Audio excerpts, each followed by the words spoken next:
G'day. It's time to down your unders. Review and dissection of content from some of the sharpest minds in the game. Hosted by Adam Camilleri. Art of War. Down Under.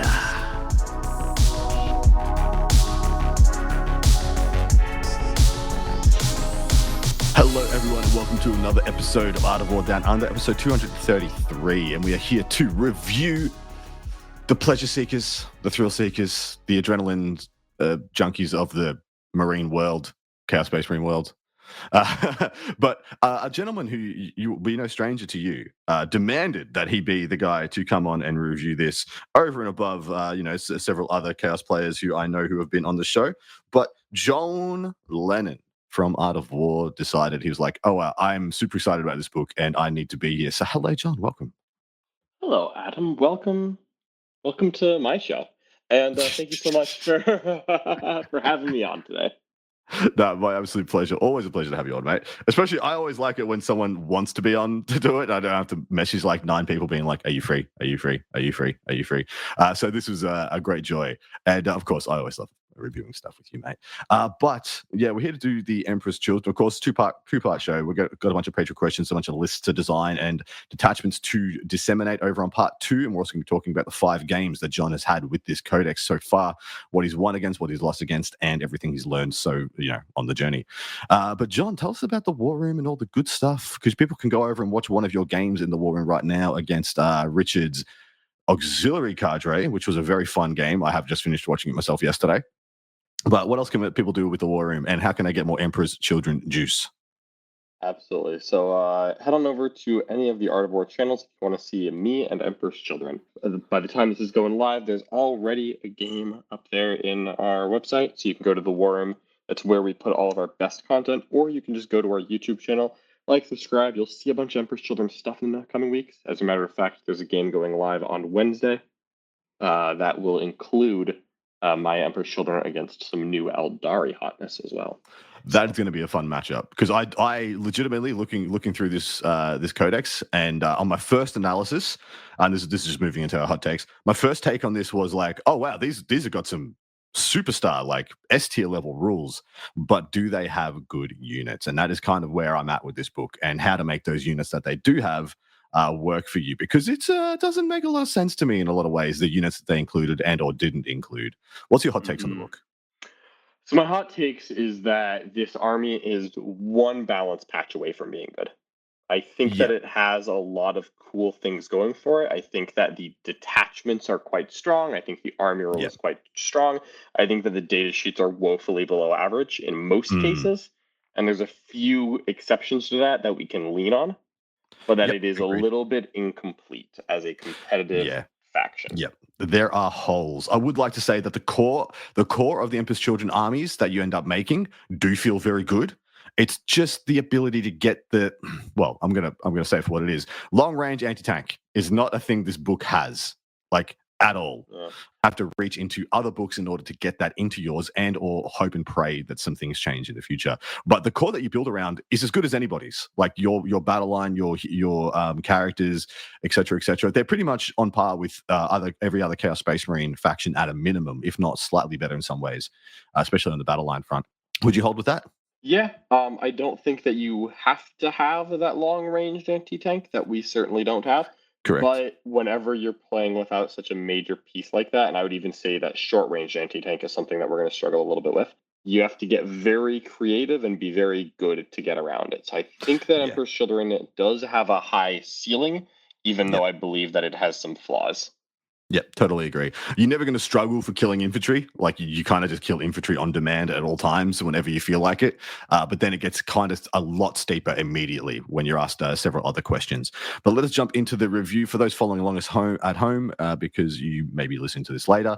We're starting on page 67, which is the army rule. I'm going to be doing all the reading of the things, because you want to hear my opinions less than you want to hear John's. But the army rule is thrill seekers. If your faction is Emperor's Children, then this unit is eligible to shoot and declare a charge in a turn in which it advanced or fell back. Amazing, but the terms and conditions are as thus. It cannot target a unit that was within engagement range of at the start of the turn, so you can't fall back and charge into the same combat. And it cannot target a unit that was the target of another unit's charge or attack this phase. So it is kind of messy, but the rule is powerful. How do you feel about it? It's a little bit messy, but it is very strong, and I think that good players will absolutely be able to work through those hoops. There are a lot of hoops. We're going to say that a lot throughout this review, but the power of this rule is there. I have found this to be a very good rule in practicality. It is a little annoying. There's been a couple in my early games of, wait, hold on, I need to fire this guy first because I can't fire him second. But I think that you will get past that with a couple games, and then I think that this is a very good army rule. I think it's a very good army rule while you have a bunch of resources. My worry is when the chips are down, a bottom of turn 3, 4, 5, whatever, and you have less stuff, you find yourself way more constrained on what you can and can't do. And that's when I get a little bit worried for the Emperor's Children. Like when you have a bunch of units and your MSU game is on point, this isn't actually a downside at all because you're just fine. You've got enough units to not have to worry about doubling or tripling up or getting in your own way. But when you've killed a bunch of stuff, they've killed a bunch of stuff, all of a sudden this thing can become a hindrance. Mm-hmm. It could be, yeah. All right, first of the detachments, and I got to tell you, there are 6 of these, so we'll be going through these relatively quickly. First up is Quicksilver Grace for the Mercurial Host. You can reroll advance and charge rolls made for units. Sorry, reroll advance rolls made for Emperor's Children units from your army. Sorry, not reroll charge rolls. All of a sudden, it automatically just links straight in with your advance and do whatever you want in this. How do you feel about it? It's good, not flashy, but it's very strong because it's generically going to add up. I think that this is just a fine detachment rule. I don't think it's exceptional. Yeah, I agree. Can you do me a favor, actually? And if you have the Codex up, go to the points for these stuff. Actually, sorry, I'm just going to open the new doc that they put out because Games Workshop lovingly gave us the new points the day of pre-order, but the first of the enhancements is Steeped in Suffering, Emperor's Children model only. I'm not going to read that anymore because it's an Emperor's Children Codex. Each time a model in the bearer's unit made an attack that targets an enemy unit below starting strength, add 1 to the hit roll. Below half strength, add 1 to the wound roll. Not amazing. Yeah, it's fine. I like that it includes range, but it does come with the very interesting caveat of you have to have hit them first, which usually means that you then can't have the unit with the enhancement be the one advancing and shooting. Or advancing and doing things. So for me, this is, you can make this work, but it's another hoop along the same path. You're already jumping through 2 hoops. It's adding a third. And it's a good buff. For my money, I like it as just on a shooting unit, and they're going to get out of a rhino so that they haven't advanced. Something else will shoot them, target. Then I'll be like, cool, glad I have a buff. Now I'll shoot them again. Yeah, exactly right. Do you know how many points this one is at the top of your head? I don't. If you are struggling with that document, I can pull it up myself. Yeah, that'd be great, mate. All right, next up, Intoxicating Musk. Each time a melee attack targets the bearer's unit, if the strength characteristic of the attack is greater than the toughness characteristic, -1 to wound. This one is good. Especially seeing as you have a bunch of toughness 5 infantry that you could be taking if you would like, despite one of those units struggling all the time for a character that's able to join it that can take an enhancement. I'm talking about the Blade Guard, Endless Blades, whatever they are. But this is a good buff. This is genuinely a good enhancement, right? Yeah, it's a good enhancement. It's a little bit pre-loaded on, who's going to have it, but it's still very strong, and you can keep that unit safe in a transport, and then they can go out and do something. To me, this is just going on battle line because that's the only place you can really put it. The character limit is going to be a thing here. Yeah, exactly right. Next up, we just to be clear, because I've got the points up. That was Intoxicating Musk. Correct. That one was 20 points, which is the same cost as Steeped in Suffering. Also 20. Suffering. You're never taking Steeped in Suffering for 20 when you take Intoxicating Musk, though. Tactical Perfection is after both players have deployed, select up to 2 Emperor's Children units from your army and redeploy them. When doing so, you can set them up in strat reserve, etc., etc. So, 2-unit redeploy. How do you feel about it? I quite like it because you have good infiltrators in Emperor's Children, which is always something that is combos well with. It's only 15 points as well, which is a very reasonable cost for me to pay for this. This, in my mind, is actually so far my favorite of the enhancements. Yep. That last up is Loathsome Dexterity. Each time a model in the bearer's unit makes a normal advance or fallback move, it can move through enemy models when doing so. It can move within engagement range of them, can't stop within engagement range of them, and any desperate escape tests automatically passed. This one's not bad either. So there's actually like 3 takeable enhancements here, I believe.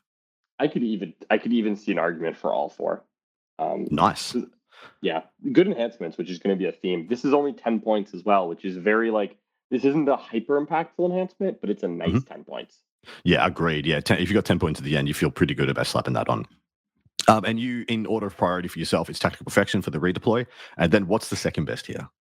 I actually like Steeped in Suffering to put it on a shooting unit. Yep. So you just shoot your Rhino, take a wound off. Take a wound off, get him below starting strength, and then say your Noise Marines are now hitting on 2s. Yeah, obviously you'd have to have a Cacophonist in the unit. Even if you just say that something's a little bit tougher and you fire one Noise Marine full squad at it, a Noise Marine squad that advanced, and then you have this unit staged in a Rhino, it gets out, it has not advanced or shot or fallen back, so it can shoot the right target.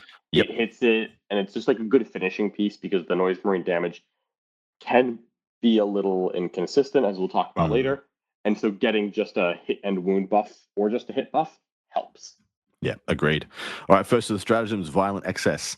1 CP in the fight phase. Actually, one Emperor's Children unit from your army that has not been selected to fight. Until the end of the phase, melee weapons equipped by models in your unit have sustained hits 1. 1 CP sustained hits, never a bad thing. But is this one that you'll find using in Emperor's Children? I actually don't love this. It's not bad, but where sustained is useful is in 2 cases. 3, actually. 1, when you have access to crit 5s. 2, when you have high volume. 3, when you have rerolls. Yep. We're going to talk about that later. There aren't many opportunities when playing this detachment to stack those together. Yeah. Well, I'll say it for the book. There's actually very few on-demand rerolls in this book, but there is a lot of pluses to hit, pluses to wound, minuses to hit, minus to wound. I will say that is a running theme that I found, that there isn't there's one detachment that gives you rerolls to wound if you can finagle it. But outside that, there's very few, if it's not printed on a data sheet, there's very few stratagems that will just give you flat rerolls. All right, next up we have Combat Stims. This one is 2 CP. It's the fight phase just after an enemy unit has selected its targets. 1 infantry unit from your army that was selected as a target. Until the end of the phase, each time attack targets your unit, just flat -1 to wound. So not if strength is higher, whatever, just flat -1. That's why it's 2 CP. How do you feel about it? Quite nice. It's expensive, but I quite like having the access to it just because when it matters, it matters. And there are some bodies that are going to really appreciate having access to this because they're not inherently durable. This is a good stratagem to have, I think. Next up, Honor the Prince making a return. No, it is not as busters as it was. It's 1 CP in your movement phase, 1 Emperor's Children infantry unit from your army that has been selected to move. Until the end of the phase, if your unit advanced, do not make an advance roll. Instead, add 6 to the move characteristic of models in your unit. It is still very good. It is not an auto 6 from reserve, though. How do you feel about this one? Yeah, it's pretty good still. Just having, I know that you're already in the advanced reliably detachment, and so to me this means it's not like something you need all the time, but it is nice when you need it to be able to press that button because there's some high movement characteristics and there is that ability to advance and do what you want. And sometimes you just need to be able to map out your movement and just say, correct. I am going to go here. I am going to do this. I'm not going to risk this on a high chance die roll just in case. And also it really affects how your opponent has to play against it. Correct. Because you just can go where you need to go. So if they leave an option open barely, you will hit it. And I will say for this book, anytime you can say that there is a Chaos Space Marine equivalent for this unit, like the Terminators, like the Battle Line units, yada, yada, yada, assume there is 1 more inch of movement on all those data sheets. Like the Terminators move 6 instead of 5 in this army. So you are just flat 1 inch faster than people assume another Space Marine equivalent would be. So there is that too. I would like to say, and this is for I always like to chuck in some possible newbie questions. Can I disembark from a Rhino and then use this stratagem and then move? Or is it all the same sequence and I don't have the timing to go between? Yeah, so nice and easy. You can disembark, then you can decide to use the stratagem to advance and go as fast as you want. Obviously, you'd have to disembark before the Rhino moved for this to be the case. But once you do that, yes, easily. Beautiful. All right, next up is Dark Vigor for 1 CP. Your opponent's movement phase just after an enemy unit ends a normal advance or fallback move. 1 Emperor's Children unit from your army that isn't a beast or a vehicle that is within 9 of the enemy unit that just ended that move. You can make a reactive move of 6 inches. Very nice. I am very fond of this. Conceptually, reacting moves are very strong to me. I quite like them. They limit where your opponent can move, what they can do. This is a great stratagem to have. It's one of the highlights of the detachment for me. Yeah, agreed. And this is the best. This is the best version of this one, where it's not a D6, not a D6 plus one. It's not. I have to go closer to the closest enemy unit. It is just the flat 6 in whichever direction you please. I like it a lot. Capricious reactions for 1 CP. Your opponent's shooting phase just after an enemy unit has selected its targets. 1 Emperor's Children from your army that was selected as a target. And to the end of the phase, each time an attack targets your unit, subtract 1 from the hit roll. So we do have a -1 to wound and a -1 to hit here, which can come up quite nicely depending on what you're playing against. Like you're playing against Tau, of course, the -1 hits a lot better. Against Guard, -1 hits a lot better. And then, there's a bunch of other matchups where the -1 to wound is just amazing. But it is 2 CP. This one is 1 CP. Yeah, kind of interesting that this is shooting only and the other one is fight only. Only. Yeah. I really wish this worked in either one because I feel like Me right too. now so many shots have rerolls, but it's still a good pocket stratagem to have. Yeah, totally agree. Last one is Cruel Raiders, 1 CP. End of your opponent's fight phase. Chuck something in strat reserve that's within 9 of the board edge and not within 3 of any enemy units, and just chuck them back in reserve. Not a bad strat to have either. So how do you feel about the total package of Mercurial Host? Yeah, so this is a little bit, getting ahead of the horse here, but there's some really good tools in this detachment. It has a lot of the movement tricks and reactions and options that I would like. The big problem with it that I have is that there's very little in the way of make my unit hit harder. And so you would need your units to hit hard enough already to use this detachment. Yeah. To me, this is the detachment that needs to have like a character attached to every single one of my units, because without those characters, there's even more of a chance that I don't cross the damage thresholds needed to get jobs done, to clear objectives and do stuff like that. It has all the jank. Like, it's got all the jank. The reactive move, go back in reserve, the -to hit, -to wound, the auto advance. Like, you have such the flexibility, but you're right. There's nothing here that just flat will make your things hit harder and guarantee, units die. And sustained is it. Yeah, you have a 1 CP sustained 1, which you're probably going to have to use, which is a bit yikes. All right. Next up is Peerless Bladesmen. Now, this is one of my favorites. This is exquisite swordsmanship for the detachment rule, which is it's really nice. It's a pseudo pact, but you don't have to take mortal wounds. Each time an Emperor's Children unit from your army is selected to fight, if it made a charge move this turn, select one of the abilities below. While resolving those attacks, melee weapons equipped on models unit have that ability. You can either pick lethals or sustained 1. And so it's pretty much very similar to, Custodes Katars, but you do have to get the charge off in order to do it. But then you just get it. You don't have to take a pact or fail a leader test and take mortal wounds or anything like that. How do you feel about this rule?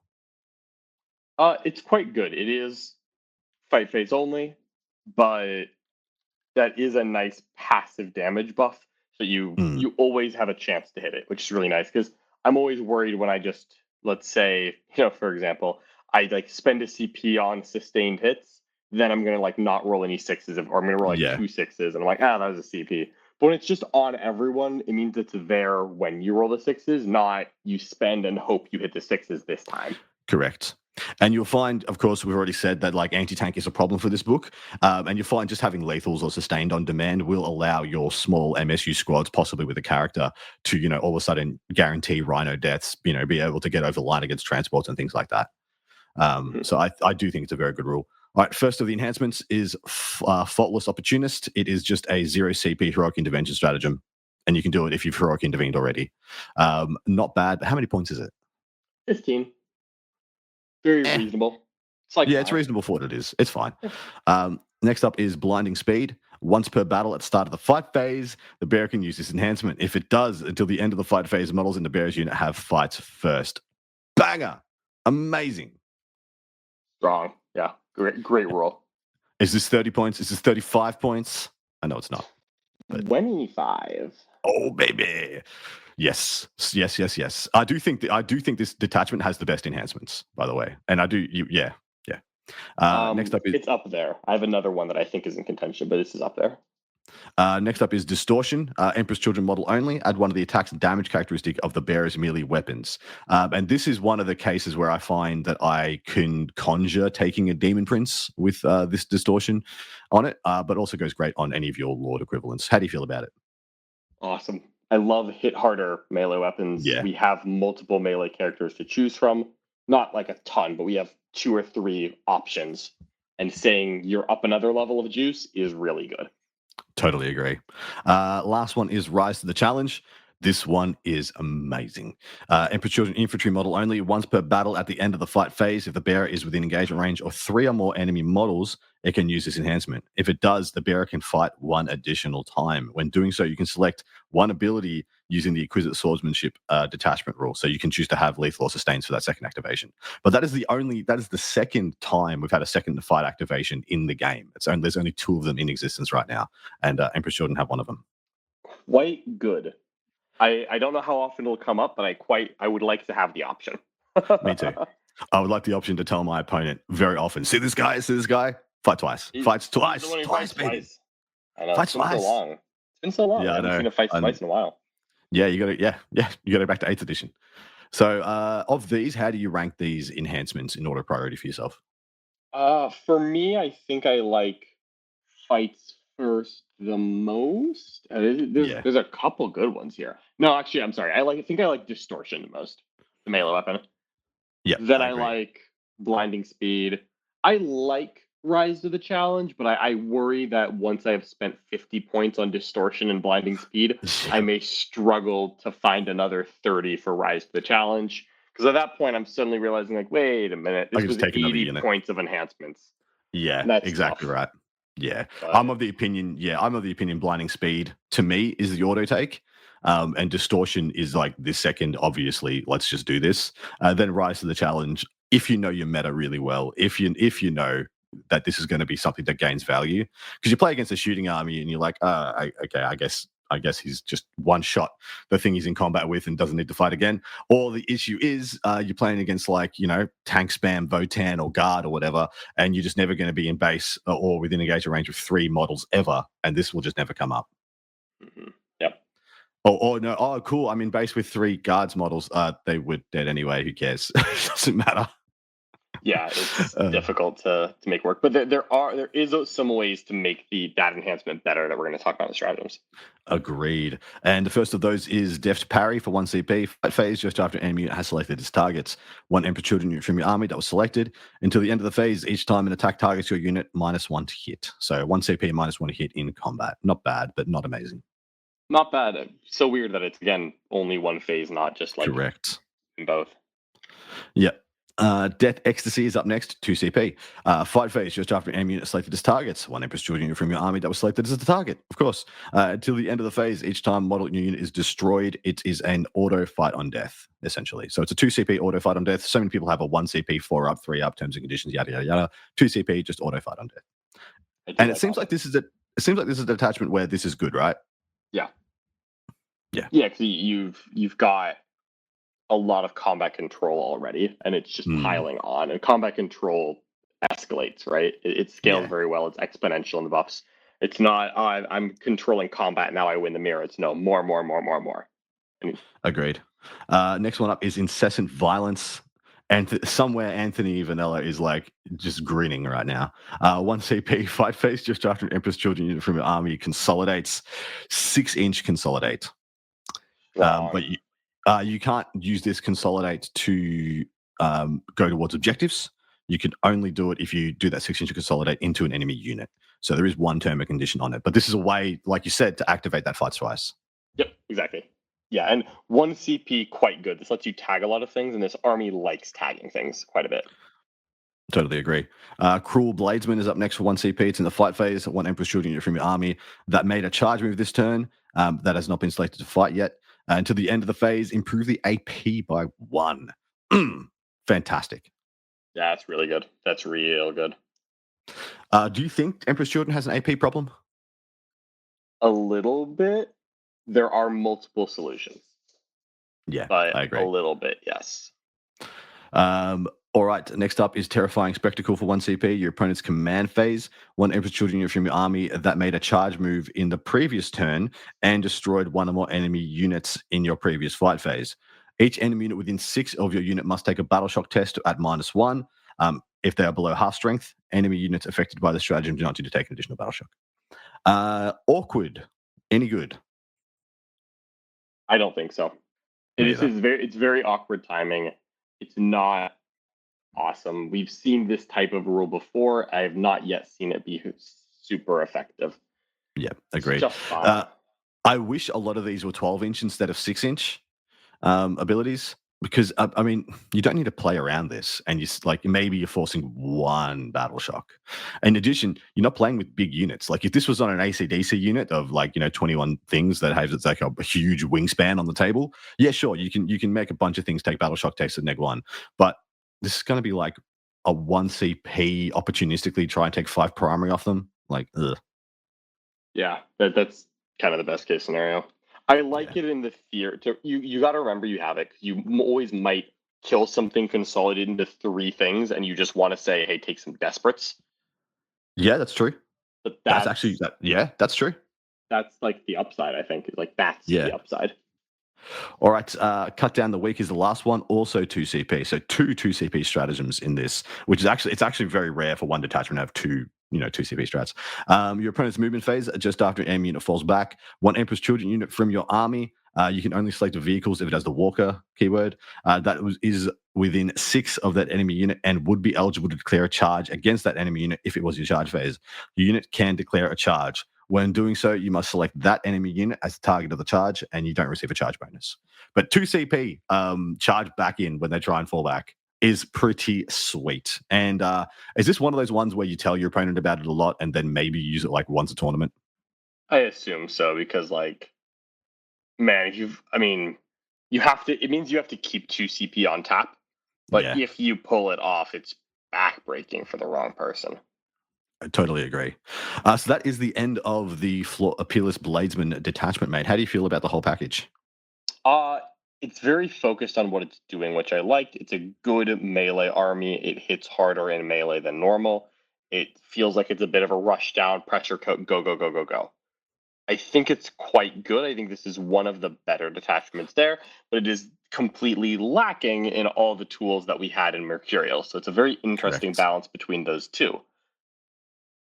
Agreed. I mean, if you could take 2 of the strats out of Mercurial and replace it with 2 of the ones in this, we would have one of the greatest detachments for melee pressure, MSU, BS in the game. But we don't. It's a little too focused for my personal preferences, but I Yeah. still might end up liking it a lot. Well, this to me feels like the World Eaters equivalent detachment, where it's like we have one thing that we do, and it all keys off around being aggressive. And if we can't be aggressive into the matchup, this army has no rules. And that's where I feel a little worried. Yeah, I think it's a fair take. All right, next up is Rapid Evisceration. Mechanized Murder is the detachment rule. Each time an Emperor's Children model from your army makes an attack, if it disembarks from a transport this turn, reroll once to hit and once to wound. And that is a hell of a detachment rule. Yeah, there's this is all the rerolls that we couldn't find, right? They're all right here. Yeah. Yep. And this is shooting and fighting, right? If you get out of a transport, shoot, you get the real once to hit, once to wound. Then that unit charges, you get real once to hit, once to wound, right? It's pretty nice, right? It's pretty nice, dude. It's pretty nice. Yeah. First of the enhancements is Sublime Prescience. Infantry model only. Once per turn in your movement phase, the bearer can use this enhancement. If it does, select 1 friendly Emperor's Children transport that is in strategic reserve until the end of the phase for the purpose of setting up that transport on the battlefield. Treat the current battle round as being 1 higher than it actually is. So it's turn 1, bring a transport in from reserve, and turn 2, you can get it in their deployment zone. Is this good? It's not bad, but it's basically bringing a Rhino top or bottom of 1. Technically, you could do a Land Raider 2, but I think a Rhino is more practical. I like it. It's a little on the pricey side, and so I would really need to test it and love it for me to be willing to spend what is, unfortunately, this is an Accomplished Tactician. It's 35 points. I know this is Sublime Prescience. Oh, Sublime Prescience. Sorry, this is only 25 points. It's still not cheap, but it's not 35 at least. Yeah, correct. Spearhead Striker, Emperor's infantry model only. Each time the bearer disembarks from a transport until the end of the turn, you can reroll charge rolls made for the bearer's unit, and enemy units cannot use Overwatch against you. That feels pretty strong. That's nice. The no Overwatch is good tech. I would like to have that. It's 20. I'd be willing to spend that. Yeah. Yeah, the reroll charge as well as when you have the disembark plus the advance and charge and the reroll. That feels pretty tight. Yep, agreed. It's pretty nice. All right, this is the one that was 35, the Accomplished Tactician. Infantry model only, once per turn in your opponent's shooting phase. Just after an enemy unit has shot, you can select one friendly Emperor's Children unit within 9 of the bearer that was hit by one or more of those attacks. Then select one friendly transport unit that is wholly within 6 of and they are able to embark in. That Emperor's Children unit can embark within that transport. A load of terms and conditions, but you can just decide to save units. This is almost a Yunari-esque ability where, it's more similar to the Shatterstar. Eldari. Yeah. Oh, yeah, that too. Just, yeah, you shot me, I move. But I embark in a transport specifically. Yeah, I bug out. So you get the Rhino behind the wall. The Noise Marines get out of the Rhino on the other side of the wall, shoot something dead. You shoot them back. They're relatively durable. Someone's like, oh, cool, I'll try and chip you down. And you're like, nah, I'm back in the transport. That feels pretty good. Yeah, that is nice. It's an enhancement, so you have to kind of call your shot on where it is, but it is pretty cool. I assume you would just put this in maybe either in a 10-man infantry squad, just so that, hey, you get one activation, then I slurp back into the Rhino that drove up next to me. And you probably can't kill all 10 in one activation. I assume the goal. Yeah, agreed. And that is something I will say about this. A lot of the time, I've just been assuming everyone's just going to be running units of 5 of everything in this codex. But this detachment makes a case for multiple 10-mans, because it's not a bad thing to have a unit of 10 infantry with the no Overwatch, reroll charge rolls out of a transport as well from the previous enhancement. I would agree completely. Last one is Heretic Adept. And you will find a little bit of Ironstorm here. Infantry model only, once per battle round. When a saving throw is failed for a friendly Emperor's Children vehicle model within 6 of the bearer, you can 0 that damage. Not bad at all, but I'm not sure you're taking it. Yeah, it's quite expensive, and you have to have an infantry model on foot next to your vehicles, which is that's correct. The hardest sell, because there isn't a tech marine roll here. There isn't a warpsmith. Mm-hmm. And what I would actually like this on is a Demon Prince, but it's infantry only. Yeah. Yes, correct. For me, it's the middle two. It's Spearhead Striker and Accomplished Tactician, because once you, like you said, you've got 35 points in Accomplished Tactician, which you kind of, if you're taking this detachment, you really want to have that in there. But then, like the transports coming in on turn 1, is that actually any good logistically? Yeah, the transports are so fast. I'm not sure how important that is. Yeah, and you can have a bunch of them with Scout as well if you put the right things inside them. So I'm actually not sure how much value that brings. Same. I question it as well.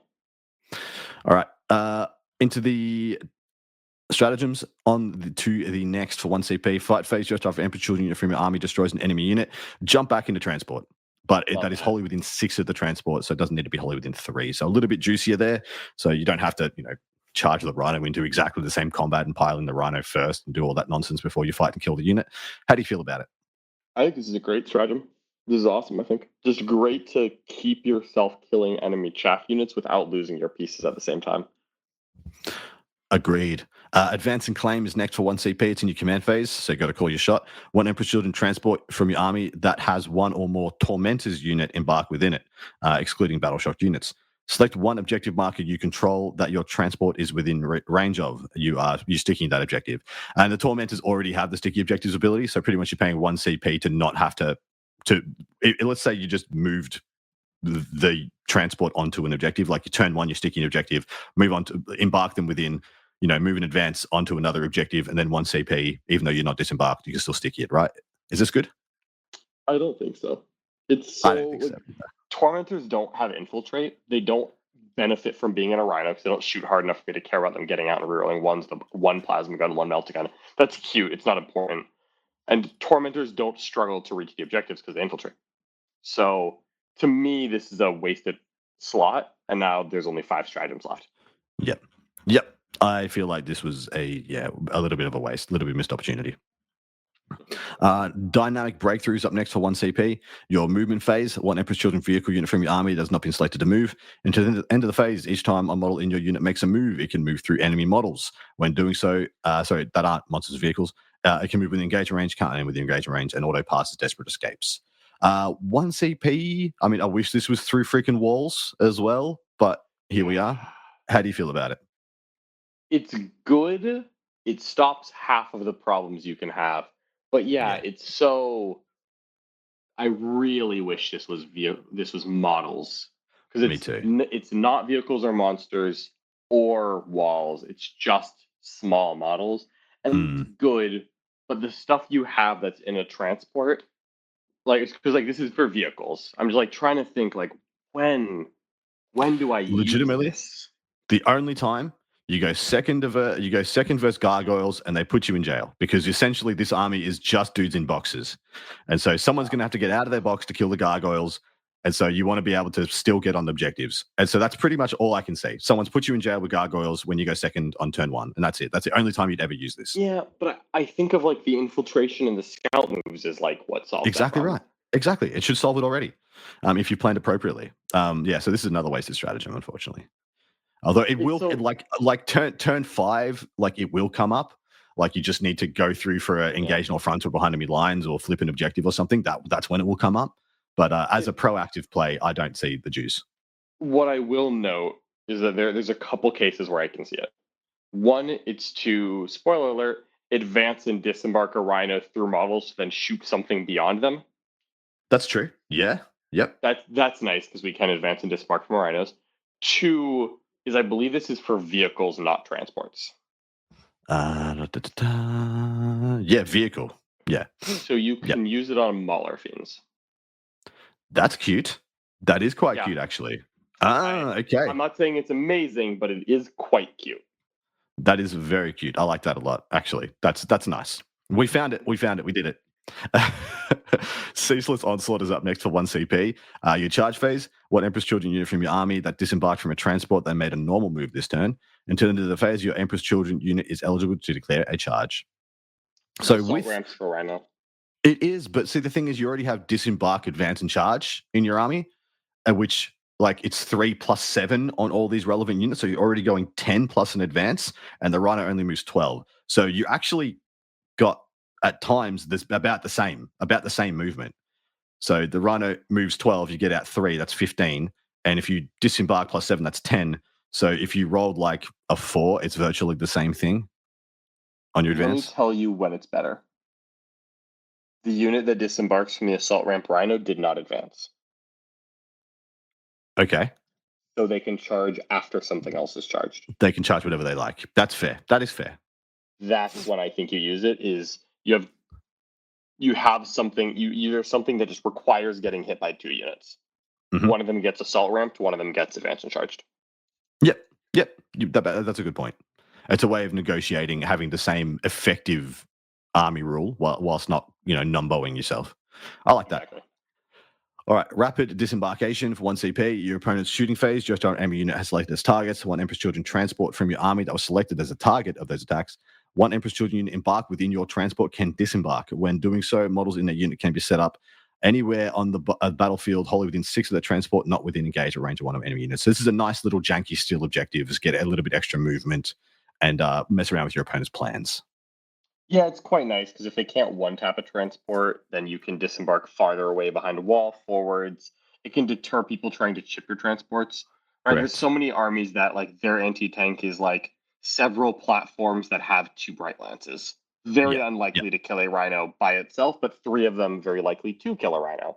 And this is where you can be like, all right, you shot me once, hold. You shot me and hurt me. I disembarked 6 inches forward. You don't have an anti-infantry activation left. And now I'm further along than you thought. Or you lined up your anti-infantry to shoot me, and I needed the extra 3 inches to get behind a wall and not die. Now I can use it. Yeah, correct. Yeah, exactly right. So they've like, okay, cool. We can't guarantee killing this, Rhino with the remaining shooting that we have. So we're going to half kill it with shooting, and then we're going to chuck a grenade and a melter mine or whatever, kill it, and then we're going to charge the contents. And you can be like, you're not charging crap. You can have my Rhino. These boys are out 6 inches, and we're not getting charged anymore. So I don't mind that at all. Mm-hmm. And the last one is outflanking strike. End your opponent's fight phase. Chuck a transport from your army, or up to 2 dedicated transports from your army back into strat reserve. They had to be wholly within 9 of the board edges, of course. It's adorable, but doesn't say they have to be outside engagement range, which is the cute one. That's actually I did not notice that. That's very cool. Yeah. Okay, yeah, so it doesn't matter if you can have a Land Raider. Well, let's just be juicy with this. You got a Land Raider that's been charged by a couple of idiots to hold it in combat, and so it doesn't shoot what they wanted to shoot. And it's like, I'm out of here, back in reserve, baby.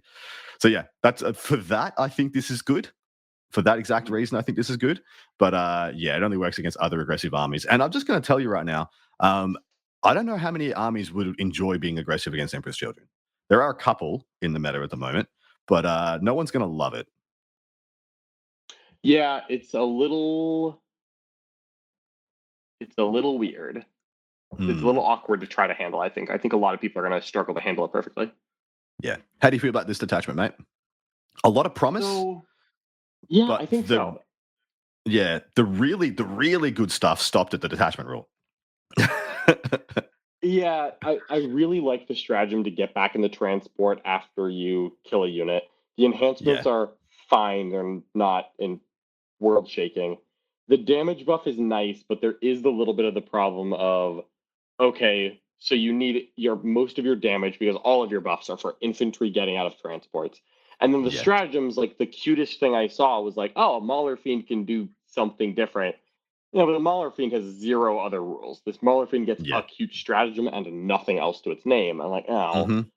Honestly, I honestly wish that vehicles got a buff as well. Doesn't have to be real ones to hit and wound. Maybe just if you disembark from a transport, real ones to hit and wound, and vehicles real ones to hit.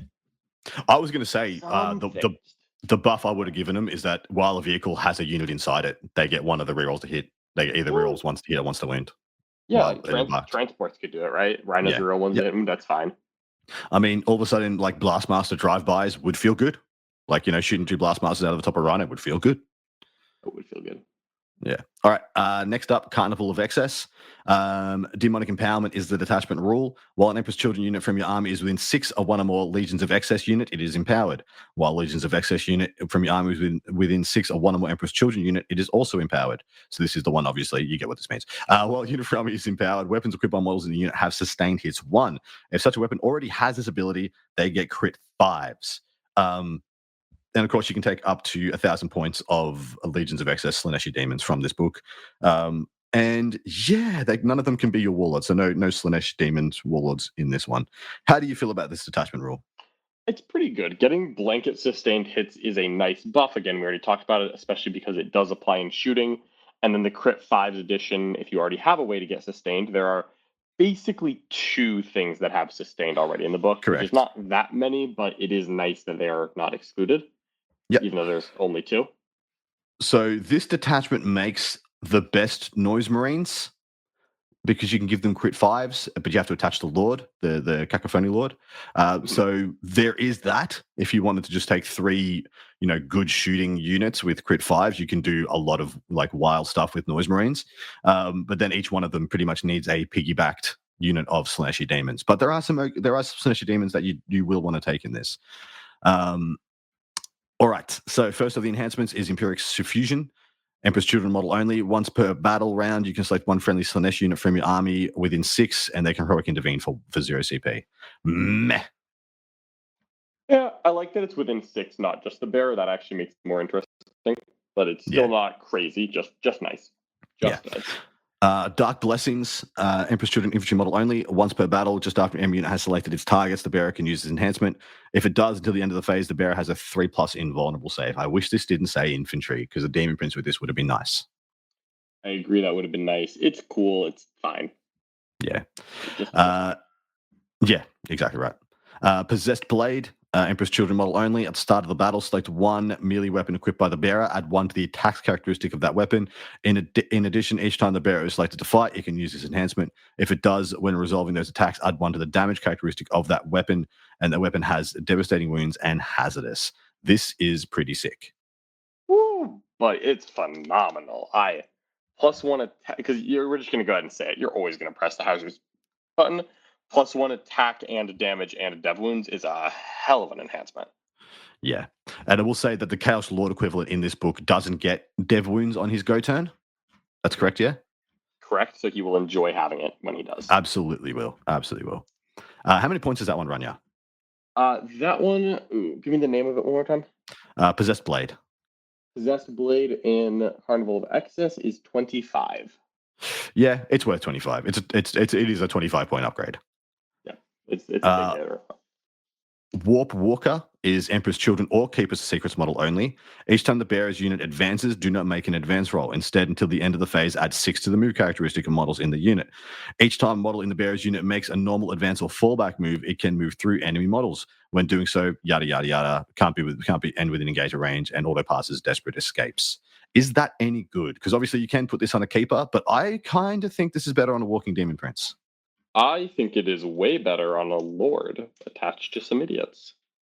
Fair, because they get the auto advance 6 for their Yeah, unit. you're just going flat 6 advancing on this unit, and they're going to go out and die for the Emperor, or at least. Hey, I was trying for the DP there. I was trying. 100%. But a Demon Prince already has fly, so it doesn't need to move through things. Well, only if you take the one with the wings. You can take the full right. one. But yeah. That's true. If you take the good one, it moves through models. Flat 6 advances and enhancement is ace. I think it's awesome. And on a foot infantry squad, screw this Keeper Secrets. I'm not buying it. We'll talk about her later. I quite like this. Honestly, this detachment, those back 2 enhancements are my favorite ones. Absolutely. Those two, they're really good. First half was a little weak. Back half, fantastic, and a good detachment roll too. So I can make a case for the Empiric Suffusion, specifically in the build that I'll probably be talking about in part 2, which is 3 units of Noise Marines, each with a Lord, each with a bodyguarding unit of 3 Fiends. And then one of those units has a unit of Fiends that auto heroics for 0 within 6. And so people try and shut down your Noise Marines by tapping them in combat or charging them down. You get a bit of bunk out. But outside that, the Possessed Blade and Warp Walker, windmill slam. Yeah, 2 good ones there.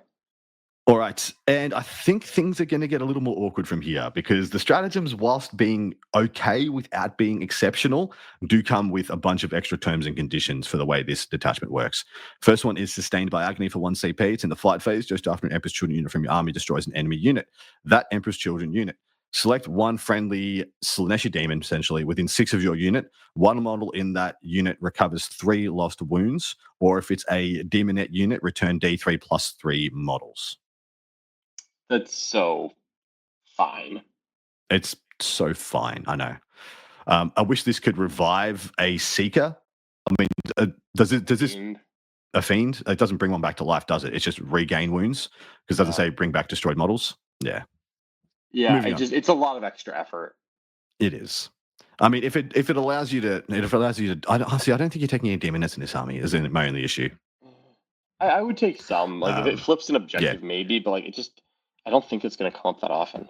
No. Or I just need a couple extra girls with 1 wound and a 5-up save, and I'm willing to spend a CP to get a couple more. I mean, it's min 4, right? Min 4 girls. It's not bad, but the timing of it is bad. Yeah. All right. Ecstatic Slaughter for 1 CP. Fight phase just after a Legions of Slaanesh, Legions of Excess unit from your army destroys an enemy unit. That Slaanesh demon unit and 1 friendly Emperor's Children unit within 6 of it that is not within engage range of 1 enemy units. Your Emperor's Children unit can declare a charge. If it does so, and it has already been selected to fight this phase, it cannot fight again this phase. So this can be a 1 CP like re-roll a charge, because like you went for a charge and failed, and now you get another chance at it. But the Slaanesh Demon unit has to destroy a unit, so they had to make a charge, destroy a unit, and then the Emperor's Children unit has to be within 6 of that unit. So I'm trying to figure out what the play is here or how this is good, because right now this just seems like too many words to not do enough. I think that this is really good very rarely. So what you can do, theoretically, is you can have, let's say, a Flawless Blade unit and a Fiend unit both charge 5 Eldar Rangers. And then the Fiends kill the Rangers. The Flawless Blades who have not attacked yet immediately charge again, get deeper into the Eldar army, and then pile in, fight, consolidate. You just do it to tie people up. Like the Flawless Blades kill 4 Rangers, and then the Fiends kill the last one. Then the Flawless Blades go charge the Fire Dragons. They can't make attacks, but hey, there's Fire Dragons in combat rather than not in combat. I would also like to say that it says fight phase, not your fight phase. So you can affect charges in your opponent's turn, right? You can if you can. It is a little difficult to do so, but you can do so if you find a way. Yeah. If you didn't tell your opponent about this, it would be an epic gotcha because they chose to stay in combat when they could just fall back and not let this be a thing. But Hey, yeah, it's cute. You've got a nice heroic, right? That's true. Violent Crescendo for 2 CP. Fight phase, 1 Slaanesh Beast, Slaanesh Infantry, or Slaanesh Mounted unit from your army that has not been selected to fight this phase. And to the end of the phase, each time model unit piles in or consolidates, it can move 6 instead of 3. When doing so, it does not need to end that move closer to the closest enemy model, provided it ends that move as close as possible to the closest enemy unit. 2 CP is too much for this. Yeah, this is a solid 1 CP stratagem. This just isn't a 2 CP stratagem unless you are absolutely desperate. But quite frankly, even when you're desperate, I don't think that there's an economy to support this. No, me either. I mean, what it gives you is fine. It's just not. You were right. Your first statement was correct. It's not a 2 CP strat. Yeah, just blatantly, this should never have been 2 CP. I don't understand why it costs 2. We have a 6-inch consolidate and flawless blades for 1 CP. I get that this is pile in and consolidate. It has the funky closer to the unit, not the models, but that's not enough to cost an extra CP here. No, totally agree. 1 CP sycophantic surge. Your charge phase. That sycophantic surge. That's what the Eldari Codex caused. Yeah. 1 CP your charge phase. 1 Legions of Excess unit from your army. And to the end of the phase, your unit is eligible to charge in a turn in which it advanced or fell back, provided at least one of the targets of that charge is already within engagement range of 1 or more Emperor's Children units. Yeah. It's worth pointing out that the Slaanesh Chosen units that are in this codex are not going to have the army rule that Emperor's Children have. And so this is a way to get the reverse. Instead of you can advance and charge things that haven't been charged, you can advance and charge things that were successfully charged by Emperor's Children. It's a nice stratagem. Yeah, it's a nice strat. I think it's totally acceptable. Yep. All right, 1 CP uncanny reactions. Your opponent's shooting phase, just after an enemy unit has selected its targets. 1 Slaanesh unit from your army that was selected as a target as attacks. And to the end of the phase, -1 to hit. So 1 CP and -1 to hit. Fine. Totally fine. Just shooting only. Yeah, fine.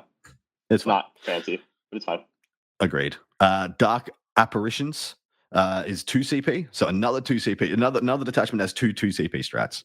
Good gracious. And yes, end of your opponent's fight phase, 1 Demonette unit from your army that is not within engagement range of 1 or more enemy units. Remove your unit from the battlefield and place it into strat reserve. It arrives back on the battlefield in the reinforcement step of your next movement phase using the Deep Strike ability and can be set up anywhere that is 6 away rather than 9. Provided it is also set up within 9 or 1 or more friendly Emperor's Children units. This, once again, should not be 2 CP. You're already so hamstrung that it has to be Demonettes, and you have to Deep Strike wholly within 9 of a friendly Emperor's Children unit. This could be 1 CP, no problems whatsoever. So it's 2 stratagems together, right? Because it is both an up and down stratagem, traditionally 1 CP, and it's a 6-inch Deep Strike stratagem, traditionally 1 CP, and this one lets you charge afterwards. So it's True. 2 different 1 CP stratagems slapped together. I would rather it just be either one of them, because I just want to Deep Strike a Demonette, spend 1 CP to have a 6-inch charge. I don't want to spend 2 CP to get a 6-inch charge, and because I'm not going to spend 2 CP on a speculative secondary card before I know that I'm getting it. Right? Like this is cool for behind enemy lines, but I spend a stratagem before I draw behind enemy lines, so that's not great. I'm not going to spend 2 CP every turn to see if I get cards that require this. I'm only going to do this for the charge, and I would just so much rather have Deep Struck and Rapid Ingress the Demonette unit. Yeah. I also see that there is being no reason for this to be just Demonettes. I mean, I think it shouldn't be Keepers, I guess, if you really wanted to draw a line there, but there's no reason you should be able to do this on Fiends and Seekers and stuff like that as well. I see there's no reason for this to be Demonette locked. All right, that is the end of the Carnival of Excess detachment. How do you feel about the whole package? Man, the left half really had me sold, and the stratagems completely sunk it for me. Me too. Yeah, literally the first page, the demonic empowerment and there's 2 extremely good enhancements, and then the strats are a waste of space. It really annoys me. Like, they just needed one banger, and this thing would be good. Yeah, if I could take one stratagem from a different detachment, that would be enough. Yeah, I could go correct. take like one good stratagem here, but there isn't. There's really not even one stratagem that I actually actively like. No. There's two stratagems that are strictly demonette only, which is fine. Yes. Because demonettes, you're not taking demonettes to invest in them. No. If you're taking demonettes, it's because it's one of the cheapest ways you can get bodies on the table possible. Correct. Literally, you're taking demonettes because you can't take cultists because there's no cultist equivalent in this book. That's it. All right. Next up is Coterie of the Conceited. Pledges to the Dark Prince is the detachment rule. At the start of the battle round, if your warlord is on the battlefield, you must pledge a number to Slaanesh representing how many enemy units will be destroyed this battle round. At the end of the battle round, if the number of enemy units destroyed this battle round is greater than or equal to your pledge, you gain a number of pact points equal to your pledge. Otherwise, you do not gain any pact points this battle round, and your warlord suffers D3 mortal wounds. Empress Shield units from your army gain a bonus depending on how many pact points you have gained during the battle, as shown below. They are cumulative. 1. Each time model this unit makes an attack, reroll a hit roll of 1. 3+. Each time modeling your unit makes an attack, reroll a wound roll of 1. 5+. Melee weapons equipped by models in your unit have lethal and sustained 1. And then 7+. Each time a model unit makes an attack, you get a crit 5. Okay, that is a lot of word. Is any of it any good? So many hoops. Good gracious. So many hoops. Yes, some of it is good. This is, admittedly, a lot of the detachment rules we've covered so far are fine to cool. This is the most impactful one some of the time, but you have to work for it. I love what it can give you, because if you get to the point where your entire army is reroll 1s to hit and wound, sus, lethal, crit, 5s, holy goodness, you're broken. But Yes. you got to work for that, and that is going to be a whole skill in and of itself that is quite difficult to do. It is. I mean, the safest thing you can do every turn is say 1. The number is 1. It is always 1. It is only 1. And then by turn 3, your army just 4 rolls hit and wound. And sorry, real ones to hit and win. That's the safest option to go. What sucks about this is that if your warlord gets alpha struck, you don't have a detachment. Yep. You could complete a pact after your warlord dies, but you just can't start a new one. Yep. So if I declare, I think I'm going to kill 3 things, and then if someone kills my warlord, if at the end of the battle round I killed my 3 things, I did complete my pact. Yeah. But imagine if you didn't. My issue with this is your opponent's ability to throttle and mess you up is also very high. Very high. Battle round. The battle round rule, which means it's completely different depending on who goes first. Correct. Battle round. Why do we still have battle round army rules? Anything. What have we not learned so far? Like, surely we know this is bad. All right. First of the enhancements, Pledge of Eternal Servitude. The first time the bearer is destroyed, take a leadership test for the bearer at the end of the phase. If that test is passed, set the bearer back up on the battlefield as close as possible to where it was, not within engagement range of one of any units with D6 wounds remaining. Of course, up to its wounds characteristic. So if you roll a 6 on a 5, you don't get 6. Is this any good? I think so, yeah. I wish it was a 2-up or something, but when it matters a lot, especially because you have to have your warlord alive. Yes. This is the way to put on your warlords that you could so that if something overexposes and catches him, you're not completely underwater. And you can actually use your warlord. I mean, so the first thing I'm trying for the Daemon Prince, guys, really trying. Daemon Prince has a rule that gives it loan up if it's within 3 of another unit, and then you could put this on your DP. So, it's got loan up within 3 of Slaaneshi infantry, and you just be loan up with a toughness 10, 2-up, 4-up, 10 wound model that gets back up on death with leadership 6 roll. Like, seems okay, but you're taking a Daemon Prince. I have this on a winged Demon Prince, personally. Yeah. Pledge of Dark Glory is up next. While the bearer is leading a unit, improve the leadership and objective control of models in that unit by 1. Don't hate this. Yeah, solid. It's perfectly fine. I'll mention that the initial one, which was Unending Servitude, is 25 points. And then this one is, because this is Dark Glory, this is also 25 points. And 25 points kind of hurts me here. I like the rule, I don't like 25 points. I'd pay 15. I'd love it to be 10, but no, want- I'm probably not paying. I'm not paying 25 for it. Yeah, That I sucks. want something else in there. Pledge of Mortal Pain, Emperor's Children model only. At start of your shooting phase, select one enemy unit within 12 of invisible to the bearer. That unit must take a battle shock test, subtracting 2 from the result. If it is battle shocked, if it is battle shocked, if the unit fails, they suffer 3 mortals. So force a battle shock at -2 in your shooting phase, or take 3 mortals if they fail. So it's not quite as good as what you said. It's force a Okay. leadership test. Oh, okay. -2 if they are battle shocked. No, this sucks. I like what I read loads better. I completely agree. What you said is an enhancement I would pay 50 points for. Me too. Sorry. So they take a leadership test. That's it. If they're battle shocked, it's -2, and if they fail either of them, they suffer 3 mortals. Yeah, no, this sucks so much. So this is start of the shooting phase, and I'll tell you right now, this is the actual worst possible timing, which we'll talk Yes. about when we talk about Noise Marines later. Correct. It's 15 points. It's the cheapest one, and so I'm not sure I'd pay 5. If it's 1985, it's 1985. I shove it in, but this is purely if there are points left. Because hey, 3 mortals is 3 mortals. Against Tyranids, it comes up pretty often. Against Custodes, it's funny every once in a while. It's not good, but if it's the cheapest one, which means when there's that many points left, you take it. That's it. Yep. That is strictly it. Last one, Pledge of Unholy Fortune. Emperor's Children model only, once per turn, just after making a hit, a wound, or saving throw for the bearer's unit. If the bearer is not battle shocked, it can use this enhancement and flip it to a 6. I quite like. Best enhancement in the Codex. Best one. Amazing. In the Codex or the Detachment? Codex. Yeah, because it's once per turn. So your turn, your opponent's turn, yada, yada, yada. I think it's very good. I think it's crazy good.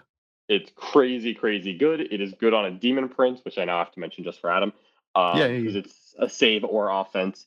It's good on characters because every character that you care about that can join a squad can give a 6s do something. You're either going to get sustained or lethal depending on what character it is, but there's something. Very, very good. I love it. So in order of priority, these enhancements. So a Pledge of Holy Fortune is auto win, and Eternal Servitude for me is auto win. The end of either of the other two get any consideration. No, the other two are strictly I had points. They're not. I'm not going out of my way at all. If they don't fit, I'm not sad. I don't care. I'm not even going to try to fit them in. If I have convenient room after everything else is done, that's the only time. How much is Unholy Fortune? Unholy Fortune is 20. So you're paying 45 for these 2 enhancements for the get back up on death and leadership which test. is that's fine. Is fair. They're good enhancements, but they're not cheap enhancements. Yeah. But I'm willing to pay those premiums. All right, first of these strats, Protection of the Dark Prince for 1 CP. Any phase just after a mortal wound or attack is allocated to an Emperor's Children unit from your army. 5 up. 6 up. 6 up. Feel no pain, and then 4 up against mortals. So 1 CP 6 up, feel no pain, is totally acceptable for a 1 CP strat, but having the rider for the 4 up against mortals on the same stratagem is not bad at all. Yeah. It's kind of rare you're going to get them both at the same time, only against weapons that are like a mix of dev and conventional. Yeah, correct. But it's nice that you essentially have 2 different defensive stratagems that are similar, kind of rolled into one, and occasionally you will get them both because it's to the end of the phase. Very 100%. Good stratagem. Yeah, I think it's very good. Unshakable Opponents for 1 CP. It's a command phase, not yours, opponents. It's just command phase. 1 Emperor's Children from your army. And to the end of the turn, each time a model unit makes an attack, you can ignore any roll modifiers to the following: a bliss skill, hit, roll, or wound roll. So pretty much bliss skill, weapon skill, hit roll, wound roll. It has the only one here I care about, which is wound roll. Ignoring wound roll modifiers is the only one that's really important here. The others are nice, but you can work around them, or you just take more stuff and you get the job done. But ignoring minuses to wound is fan-freaking-tastic for 1 CP. Yeah, it's actually quite good. My biggest problem with this is that it's command phase. Yeah, so you're calling it well ahead. And it's not going to work if you get out of a transport. True. Yeah, it was beginning of the phase, last of the phase. I'd actually prefer that to command phase lasting the entire turn, because it's so unlikely that I'm going to hit a modifier in multiple phases. Correct. Yeah, 100%. And I would just rather, I think every day of the week, I would rather be able to do it after I got out of a Rhino. Yep, totally agree. Embrace the pain for 1 CP. Start of the fight phase. 1 Emperor's Children infantry unit from your army. Until the end of the phase, each time an enemy model within engager range of your unit selects targets, it must select your unit as a target of its attacks. So it's a redirect. Punch me only. Yeah, ability. Hollowed Martyrs rule. Yeah, which is quite good. Yeah, I think it's I good. think Emperor's Children like it less than Sisters do, but I do believe that this is a very good, useful stratagem to have access to. Yeah. And it's a different type of fight phase dominance than what we've seen previously, but still a useful kind that can be exploited, and good players can make good value out of it. 100%. I actually really like this strat, to be honest. I think it's quite good. Yeah, like heroic intervening. I mean, it's another CP with like a misc squad of 2 or 3 guys, and then 1 CP making them fight that instead of your important, a unit of Noise Marines or Flawless Blades or whatever it is. That will feel really good. Fully agreed. Yeah.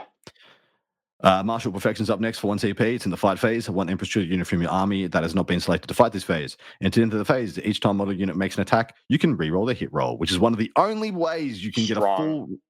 Yeah, it's one of the only ways you can get a full reroll to hit in this entire book. How do you feel about it? I believe it's literally the only. Yep. This sounds like it's redundant because you can get some hit rerolls. The reality is twofold. One, to get your army rule working, you have to finish the job. It is often a case where if you charge 5 Assault Intercessors and a Captain into an enemy unit, if you kill it or almost kill it, matters little unless you have a card, because you're flipping the secondary. But here, the difference between 90 and 100% dead is your army getting a rule a battle round early and your warlord not taking damage. And so early game, the stratagem's great as I don't have my buffs and I need this to work. Mid game, you might skip the stratagem. Late game, the stratagem's good because you have crit 5s and you want to get full rerolls to make that go bananas. Oh my god. Yeah, this with the crit 5s is the bee's knees. You do have those crit 5s in shooting, but this is fight phase locked, but still, like, oof. Yeah. It's very good. Very good. Unbound Arrogance is up next for 1 CP. Your shooting phase or the fight phase, just after Emperor's Children unit from your army destroys an enemy unit. That Emperor's Children unit, increase your pledge to Slaanesh by 1. You can only use this stratagem once per battle round. So essentially, when I said, as long as you want to have like a CP set aside at all times, you can call your shot as 2 every turn. As in, like, I'm going to kill 2 things every turn, because even though I kill 1, I can spend a CP and make it 2. Yeah. Good stratagem, very good toolbox. I think it's something you actually don't want to rely on because the CP economy is very tight in this army. So it's better to call it right. But also, if you overshoot, you get nothing. So it is better to undershoot and maybe get taxed to CP than to overshoot and accidentally not get any rules. Agreed. And the last one here is Armor of Contempt. It's worded like the old Armor of Contempt, but we know it's the new Armor of Contempt because the balance slate overrides. But yeah, this is the only one that has the Armor of Contempt equivalent in it, and just because of that, I think it's pretty good. Yeah, this is I think a very solid attachment. It has a lot. It has utility in the stratagems. It has a couple of different things. It's not mono-dimensional, and then the army rule has the potential to be the best one in the Codex. Yeah. Yeah, I agree with you. This detachment, I think, has the highest ceiling of potential, but kind of starts pretty middling. Like by the middle of the game, you could be playing the best detachment in the game, essentially, if you've done it perfectly. I've experienced both sides of it. Yeah. All right, we're into the last of the detachments, which is Slaanesh's Chosen, which is an interesting one. I actually quite like this. I wish they did more, similar detachments. Internal rivalries. I disagree on this. Yeah, fair. I don't particularly like this detachment, but I like the design. I guess what they're trying to do. That's fair. Yeah. Internal rivalries. Is the detachment rule. Emperor's Children character units from your army can ignore any or all modifiers to the move characteristic and any or all modifiers to the advance and charge rolls made for them. At the start of the battle, your warlord is your army's favorite champion. The first time in each player's turn that an Emperor's Children character unit from your army destroys an enemy unit after resolving all of its attacks, that character's unit becomes your new favorite champion, replacing the old one. Each time a model in your army's favorite champion unit makes a attack, you get full rerolls to wound. Okay, so starts on your warlord, which you have full control over, unless you took Fulgrim, who has to be your warlord. And then you kind of pass around rerolls to wound. But you kill a thing, and then you remove it, and then you did the thing and the stuff, and it's very awkward. I see what they were trying to do, but this is a mess. Yeah, the timing of this is horrendous. It's actively terrible because what is practically going to happen is that your warlord rerolls wounds, and that's cool. But if you ever, at any point, one of two things happens. One, a turn occurs in which your warlord is not the first thing to kill a thing. Mhm. Two, your opponent kills your warlord. Then reroll wounds transfers over. And what's practically could happen is you send out a unit of infractors and a lord to go kill a chaff unit turn 1 or 2 because the game is telling you to do that.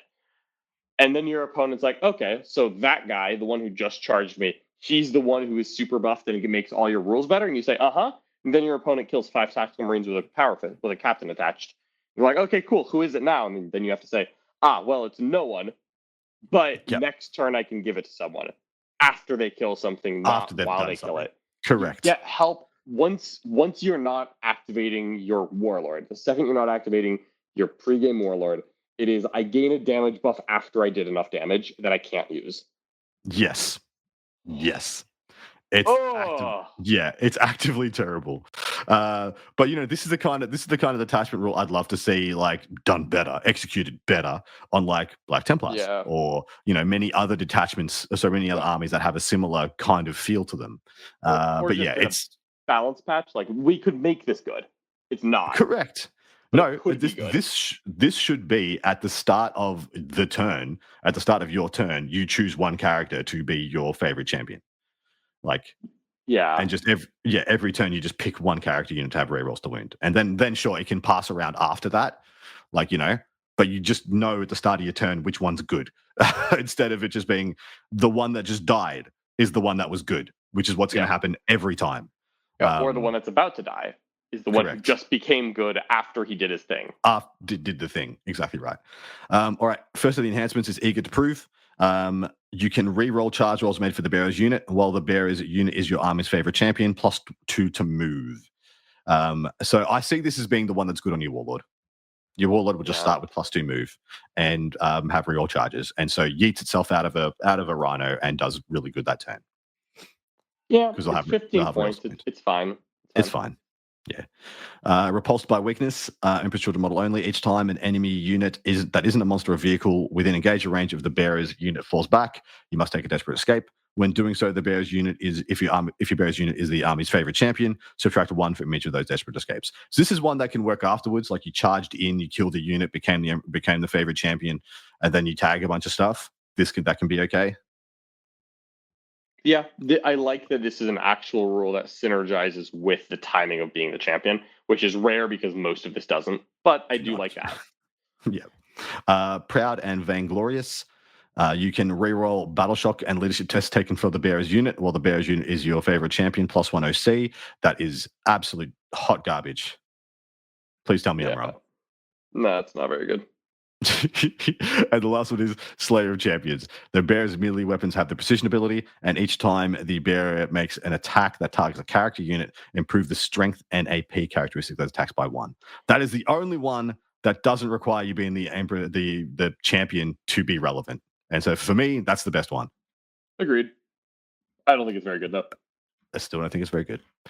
Yeah, we're rolling in the mud here because we're pigs and we're in the sty and we like rules, but none of these rules are good. There are 6 stratagems, but this is very cleanly the worst attachment of the 8-6. Agreed. Devoted Duelist is first of the strats, 1 CP, fight phase, or one or more Emperor's Children units from your army that have not been selected to fight. Select one enemy unit until the end of the phase. Melee weapon equipped by models in that character unit have sustain hits 1 when targeting the enemy unit. Just give them 1 CP, sustain hits 1. Yeah, practically that's what it is. Yeah, which is a fine stratagem. I just don't know why we had to have an entire word salad to find out that it was going to be Caesar. Yeah, correct. Like, it's fine. Just 1 CP sustained once per character, and it's a perfectly reasonable stratagem. Totally reasonable. Beautiful Death is up next for 1 CP. Fight phase just after an enemy unit is selected as target. So 1 Empress Children character unit from your army that was selected as a target of 1 or more enemy units attacks. And to the end of the phase, each time a model in your unit is destroyed, if that model is not fought this phase, D6 roll, adding 1 to the result if that unit was the favorite champion, 4+ fight on death. 1 CP, 4+ fight on death, 3 up if you were the favorite champion, which is going to happen a lot because the last thing to get a kill in your army is going to be the favorite champion going into your opponent's next turn and have 3 up fight on death in a melee matchup. Not the most awful thing. No, it's a good stratagem to have a fight on death access. It actually does work with a favorite champion in a melee matchup. Yep. The problem is that your opponent's going to be like, okay, so your fight on death works best on this unit. And that's Dead by also the guns. unit that hits hardest. Die. They're just going to shoot you and tank shot you and grenade you, because even orcs, even warhorde, even maybe not world eaters, everyone besides world eaters will find a way to kill a couple tactical marines before they have to charge you. Correct. All right, heightened jealousy for 1 CP. Your shooting phase or the fight phase just after an EC character unit becomes the army's favorite champion, or just after your army's favorite champion is destroys an enemy unit. Target is your army's favorite champion. Until the end of the phase, each time a model in an Empress Children character unit from your army that is not your army's favorite champion makes an attack +1 strength. So you get to soup up the rest of your army. So stupid. I know. So, like, the best case scenario here is you charge and you kill something with a character. It's your first kill of the phase. And then you spend a CP and the rest of your army's character units get +1 strength this fight phase. And that's fine. But I feel like you could just say, like, 1 CP +1 strength for 1 unit that isn't your favorite champion, and that would be cool too. Like eager to prove yourself. You're not the favorite champion and you want to hit harder. Just give me that. Yeah. Why do I have to? Yep. Why do I have to I'm get also a kill with a specific guy and do a thing first for my second activation? So, like, I guess that works in shooting, right? Once your first Noise Marine squad shoots something to death, then your next 2 squads get +1 strength. It's fair. Yeah. Sure. Fine. So my first instinct on this detachment was that, like, I would take no other characters but Fulgrim or Lucius, and that's it. Yeah. And so I just have perma rerolls. It's my detachment ability is perma rerolls to wound on my warlord's unit. That's it. And then I just stop there. And then a lot of these stratagems work. But then guess what you've done? You've made a bad army. Yeah, it's a bad army. All right, Diabolical Majesty. For 1 CP, your opponent's shooting phase or the fight phase just after Empress Children character unit from your army becomes your favorite champion. That unit, each enemy unit within 6 of your unit must take a battle shock test, subtractive 1 from the result. You can only use this once per battle round. This is the worst stratagem in the book. Hoop-de-diggity-doo. Do not care. This is the worst stratagem in the book. It's freaking awful. When are you I'm mad. Let's talk about why this is the worst strategy in the book. Yeah. So it happens in your shooting phase or the fight phase. So if you do it in the shooting phase, you shot something to death with a Noise Marine unit, because that is, again, the literal only gun in your army. Then your Noise Marine squad is a 6-inch aura of battle shock. But, like, it's right now. And if you're shooting them to death, like, how within 6 inches are you? How many things are within 6 inches and not what you just killed? Yep. Now, the fight phase one, okay, you're actually close to your opponent. You just killed something. Battle shock aura. This isn't effective as a turn-off strat thing because it's after you get a kill, hope that they fail a singular battle shock test. So if you set it up to where an interrupt is going to screw you, then you're gambling with fire, which is a terrible idea. And because you're making the plan before you know if it works, and then it goes away instantaneously because you do this in the fight phase after you have already killed something. Yep. And then it lasts for half of the fight phase, and then it's gone. Yep. I don't care if someone's battle shocked for half of a phase. It is so freaking bad. Like, stupendously awful. This could have been -2 leadership and a 12-inch aura, and I still don't know if I would ever use it. This would be improved by being a 1 CP strat that gives you +1 to move. This could... All right. Refusal to be outdone. 1 CP, your charge phase. An Emperor's Children character unit from your army. Select one enemy unit within engagement range of one or more units from your army until the end of the phase. Each time your unit declares a charge, if that enemy unit is the target of that charge, +2 to charge. So this is cute because you can charge a rhino into a squad and then get a 7-inch charge from reserve, I guess. Okay, so like, let's think about this because this is awful. You can't do this after you advance or fall back because you can't. Oh, yeah, it's a nombo with the army rule. It's a complete nombo with the army rule. I'm so angry about this attachment. This is atrocious. So we're ending strong. Complete nombo with the army rule. Complete nombo. So when would you do this? Maybe off of reserves. The best thing I can think of is deep striking a Daemon Prince and declaring a 7 reroll, like with a CP reroll. Maybe he's the warlord. Maybe he has the enhancement to reroll charges. And you don't care about the +2 movement because he's not the warlord. He's just a guy rerolling a 7 from reserves for 15 points. I just don't. Because the character unit is so atrocious because, like, again, you would always rather advance and charge than use the stratagem. Always, always, always. Correct. And if you're going to bring in a reserve unit, it's strategic reserves because there is not a single lead unit in this book with deep strike. I thought you could attach the Cacophony Lord to Terminators. Cacophonous doesn't have deep strike, so then there's of course. Second level of Nombo. Yay. Yeah, like I'm gonna strategic reserves a Cacophonous Terminator squad to arrive and declare a 7 rerollable for a CP. Like what? For a 5-man Terminator squad, Adam? If I'm gonna dance like a monkey, like if I'm gonna dance at a circus, I want something good. Yeah. Like Angry John is one of my favorite Johns. Oh my god. It's so good. It's so good. All right, last one. Let's get this done. Vengeful Surge. 1 CP. Your opponent's shooting phase, just start M unit selected as targets. One Emperor's Children character unit from your army that was selected as a target. After the attacker's unit has shot, your unit can make a surge move, do so, roll D6. Model's unit can move the distance and equal, If it's just surge move, if you're the favorite champion, you can re-roll the number of the inches you go on the surge move. Fine. It's the best stratagem here. Yeah, it's good. It's good. It's a good strat. It's not great, but it's good. Yeah, it's good. And this is the worst. This is simply the worst. Detachment sucks. In fact, it's like I almost want to invent 2 blank pieces of paper in this and put that between this and the next worst one because this is so much worse than the next worst one. Yeah. It's kind of hilarious. It being the last one hurts me. If this was like the 4th one, it would be fine.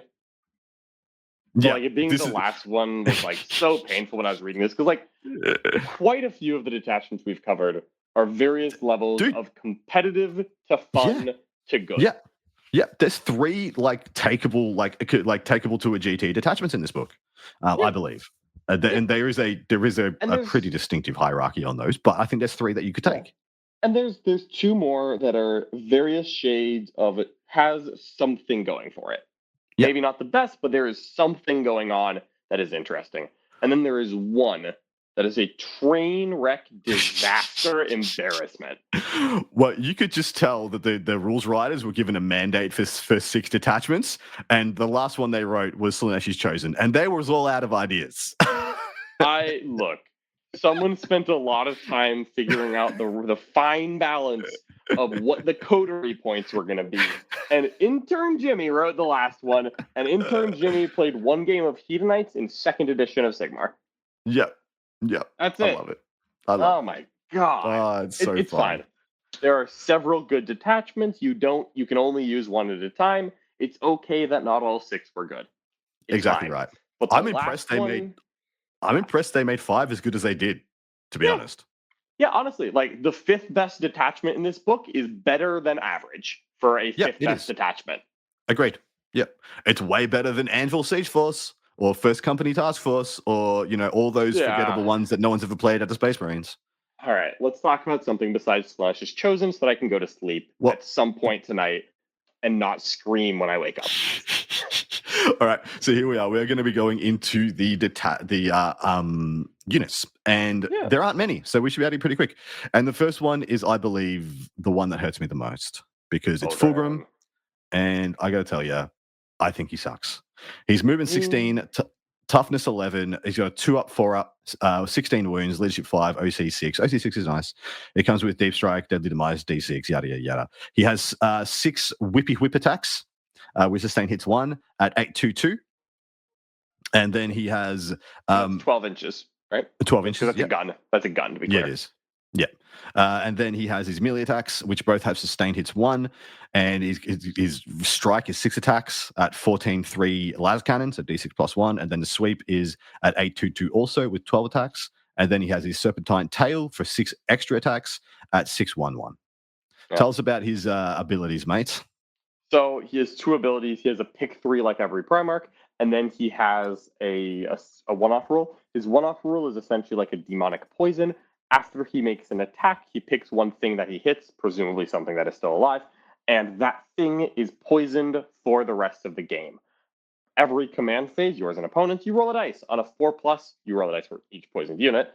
They take D3 mortal wounds. So it's cool. If Fulgrim puts a tail attack or hits you with the whip, you could just keep taking mortals as the game progresses. You are marked, though, and your time is limited. If he hits you early game and you got away, you are eventually going to get wound down. Yep. I did kill Jane Czar with this poison, which is kind of cool. Because I charged Jane Czar and didn't kill her with Fulgrim. Exactly right. This is my issue with this ability. It's just not good enough. It should be a 3+, they suffer mortals, or it should be, if it's a 4+, make it D3 plus 1. Give it the ability to kill a thing. Give it ability to kill a thing. I mean, sure, it's the rest of the game. Yeah, but like you said, what's he hitting he isn't killing? We just described... A lot, actually. A lot. Oh, that's terrible. Yeah. Most things. I mean, how does he charge a unit of Banshees with 12 attacks with sustained hits that doesn't kill a unit of Banshees? And then 6 extra attacks that also actually kill Banshees very effectively too. Yeah, spoiler alert, he charged 5 Banshees in Jane Czar, and I wounded Jane Czar at the end of it. It's like, all right. Wow. Cool. Yeah. And this is why I think Fulgrim sucks. Yeah. So and then he has go. His other ability is the pick 3. Interestingly, this works in your opponent's command phases when you make the choice, not yours. But with the abilities that he has, I believe that this timing is fine. Yep. What he can do is he is either -1 to hit, or he has fights first, or he is a 6-inch aura of you must pass a leadership test in order to fall back, otherwise you remain stationary. This is why I think the start of the opponent's command phase, it actually works for him. Because ostensibly, cool, you're in a melee matchup, you're staying in permanently in fights first. Cool, you're playing in a shooting matchup, you're going to stay in -1 to hit, and then you will switch to, cool, I piled into some stuff with some ability or whatever. And yeah, cool. At the start of your opponent's command phase, you can switch. You can switch into, making them not fall back and not be able to shoot you, which I actually quite like. I actually quite like the timing on it just because of the no fallback ability. Yeah, the timing works. The no fallback is cool. He doesn't buff the army in any capacity other than the fact that he exists, and they will shoot him over his sons, and then he could pull off the fallback trap, which is actually best for the people near him, because Fulgrim's a monster, so you can just shoot him. And it's not exactly hard to make Fulgrim -1 to hit. It's not exactly a unique benefit. Mm-hmm.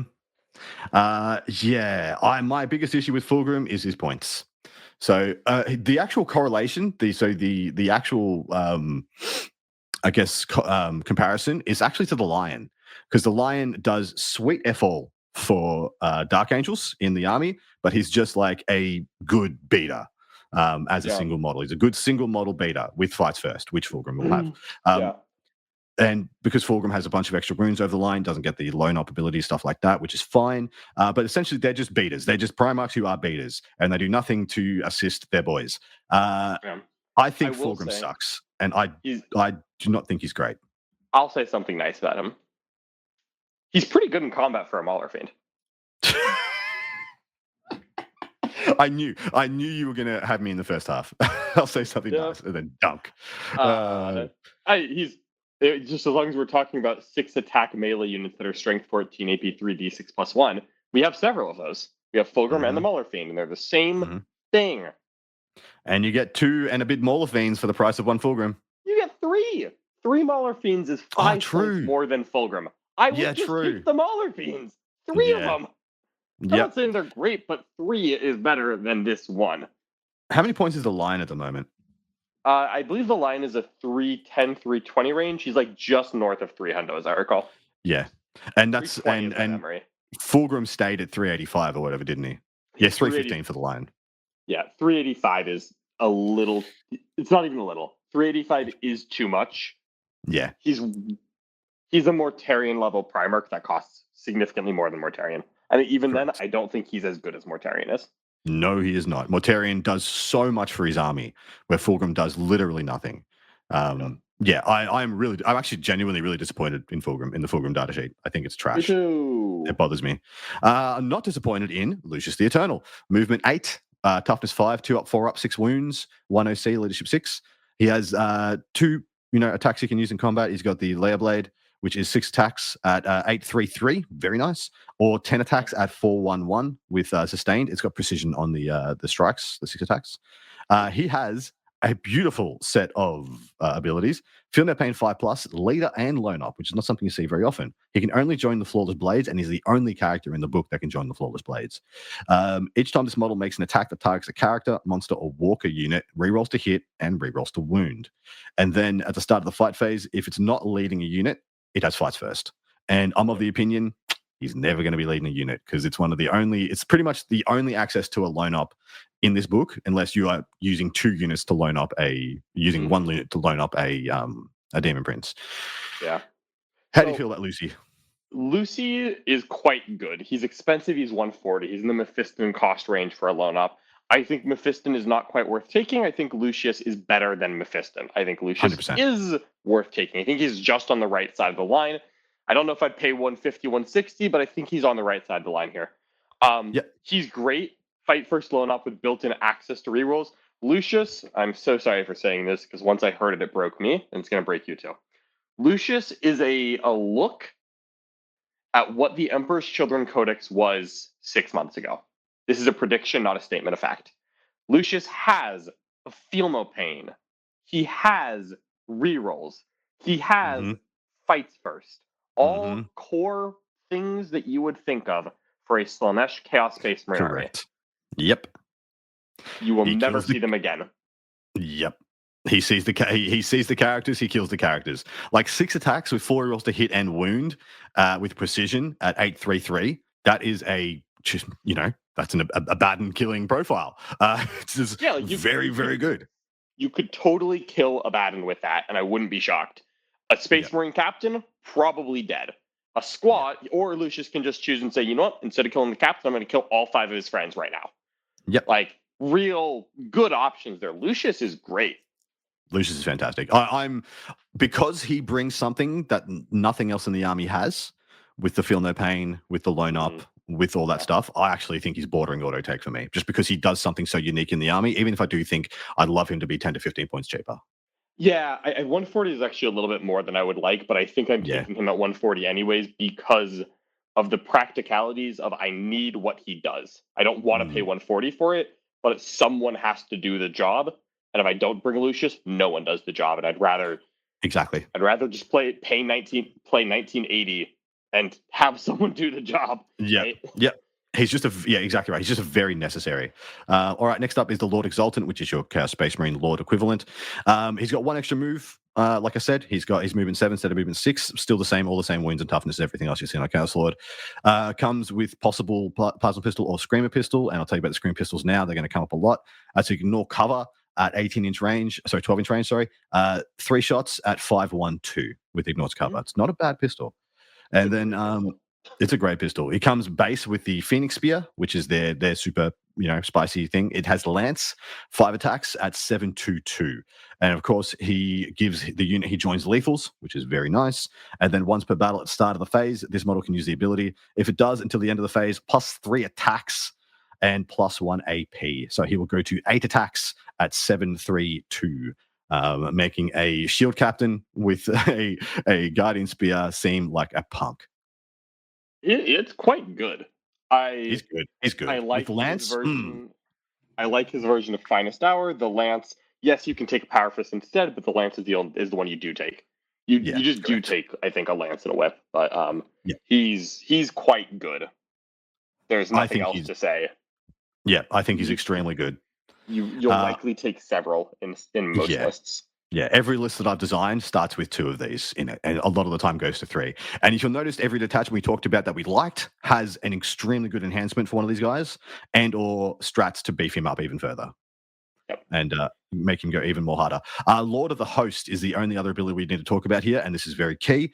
If this model is attached to an Emperor's Children battle line unit during the battle formation step, he gets either infiltrate or scout, depending on which one he joins. So, of course, that tells you we have an infiltrating battle line and a scouting battle line, and that is so huge, so big to be able to do that either way with this guy. It's massive. I love that they put that caveat on there that he can do it if he joins battle line, but he can only join battle line. Yep. Cute. Yeah, funny. Lord Cacophonist. He comes with a Screamer pistol and can replace the Power Sword, which you do not want, with another Screamer pistol, which you probably do. And then he'll have 6 attacks, add ignores cover, 5-1-2, hitting on 2s, which is nice, and gives his unit sustain hits 1. And then in your shooting phase, after this model has shot, select one enemy infantry unit hit by one or more of those attacks and roll 3d6. So each 4+, the unit suffers a mortal wound. And if you do suffer a mortal wound, you must take a battle shock test. Is this guy any good? I've heard a lot of debate about whether this guy is good or not. He's phenomenal. Yeah, good. Because I agree with that. Phenomenal. I think he's amazing. He has 2 roles. One, he can join Noise Marines. So that's cool. He gives them sustained hits. That's nice. And then the splash mortal / battle shock at the end of shooting infantry is cool. But he's also just a 60-point unit. Mm-hmm. He's T5, 2-up save, 4-up interval, 6 wounds for 60 points. And he can just arrive from reserves, put 6 pistol shots into someone. If they're infantry, also a mortal or 2 in a battle shot. Yep. For 60 points. Really cute. And he's the cheapest character. Yeah. Tell us about the Sorcerer, my dude. All right, so the Chaos Sorcerer is, to my understanding, extremely reminiscent of the Chaos Sorcerer from Chaos Space Marines, other than that he moves 7 because he's Emperor's Children. He's got a D6 shotgun of 6 - 2 D3. It's 18-inch range, which is pretty cool. It's dev wounds and hazardous when you overcharge it. He is a force weapon. His rules are very much present. They're not that impactful, in my opinion. He gives his unit the benefits of cover against range attacks, which is so irrelevant to 10th edition. And then he also, after he hits an infantry unit, he makes it -2 to move and charge. Which with an 18-inch gun, you just have to wonder how often the Sorcerer is shooting something where you need to slow it down. I don't know. He's a 60-point character with a gun. It's the equal cheapest enhancement caddy, but the fact that it's the same points as the Lord Cacophonus just means I think this guy's redundant. Yeah, and he joins Battle Line or Noise Marine, so he actually, funny enough, I believe that this leader joins more units than any other unit in this. He does. He does. Yeah, just adorable. But he's just a sorcerer. He's not fancy. He's not that important. All right, next up we have the Walking Daemon Prince, or Wince, as I like to call him, because that's most of what you do when you take him. It has the same stat line you would expect on the Daemon Prince. I don't know. I'm not even sure if it moves 1 movement more, but it's movement 10, toughness 10, 2-up, 4-up, 10 wounds, 3 OC. The melee weapons are exactly the same as CSM. Whilst this model is in 3 or 1 or more friendly Slaanesh units, it has Lone Up, which is cute. While a friendly Slaanesh unit is within 6 of this model, if that unit made a charge move this turn, improve the AP by 1, which is nice. But then, you're charging away from this aura, so this guy has to be following up. And then if this model is destroyed by a melee attack, you have 2+ fight on death built into the data sheet. How do you feel about the Wince? It must be said that the Foot Demon Prince is much better than an average Foot Demon Prince. Yes. Access to Lone Up, +1 AP, fight on death. Genuinely 3 rules that I'm interested in. Those are all 3 good rules. He is a Demon Prince. He is at the same profile as a CSM one, so he's 6 attacks in melee and 8, 2, 3, which is fine. I just wish Demon Princes had more strength. The fact that a Power Fist has pretty much the same profile, and that on the go turn, the Lord with the Power Fist in CSM hits so much harder than a Demon Prince, has always pissed me off. I agree. I think that the Demon Princes should just be strike 10 default, but Correct. they are consistent about this. They don't even hit as hard as a War Dog, like not even a Carnival War Dog, like a Stalker War Dog hits harder. That is true. All right, Demon Prince with wings, moves 14, toughness 9, everything else is the same. And each time this model enters charge move, select one enemy unit within engagement range of it and roll 1d6 for each model. So each of this model's remaining wounds, it's the same as always was. 4+, they take a model up to 6. And each time attack is allocated to the model -1 from the damage. So it does nothing for your army, but is a bit more of a beater. How do you like it? I quite like it. -1 damage is great. I actually don't think it's that hard to hide a Demon Prince. Yeah. I don't think they need to be lone ups, personally. But I quite like the Demon Prince with wings. And the charge mortal thing is cool. There hasn't been a large quantity of mortal wound generation in this army, and I'm happy to find a little bit more.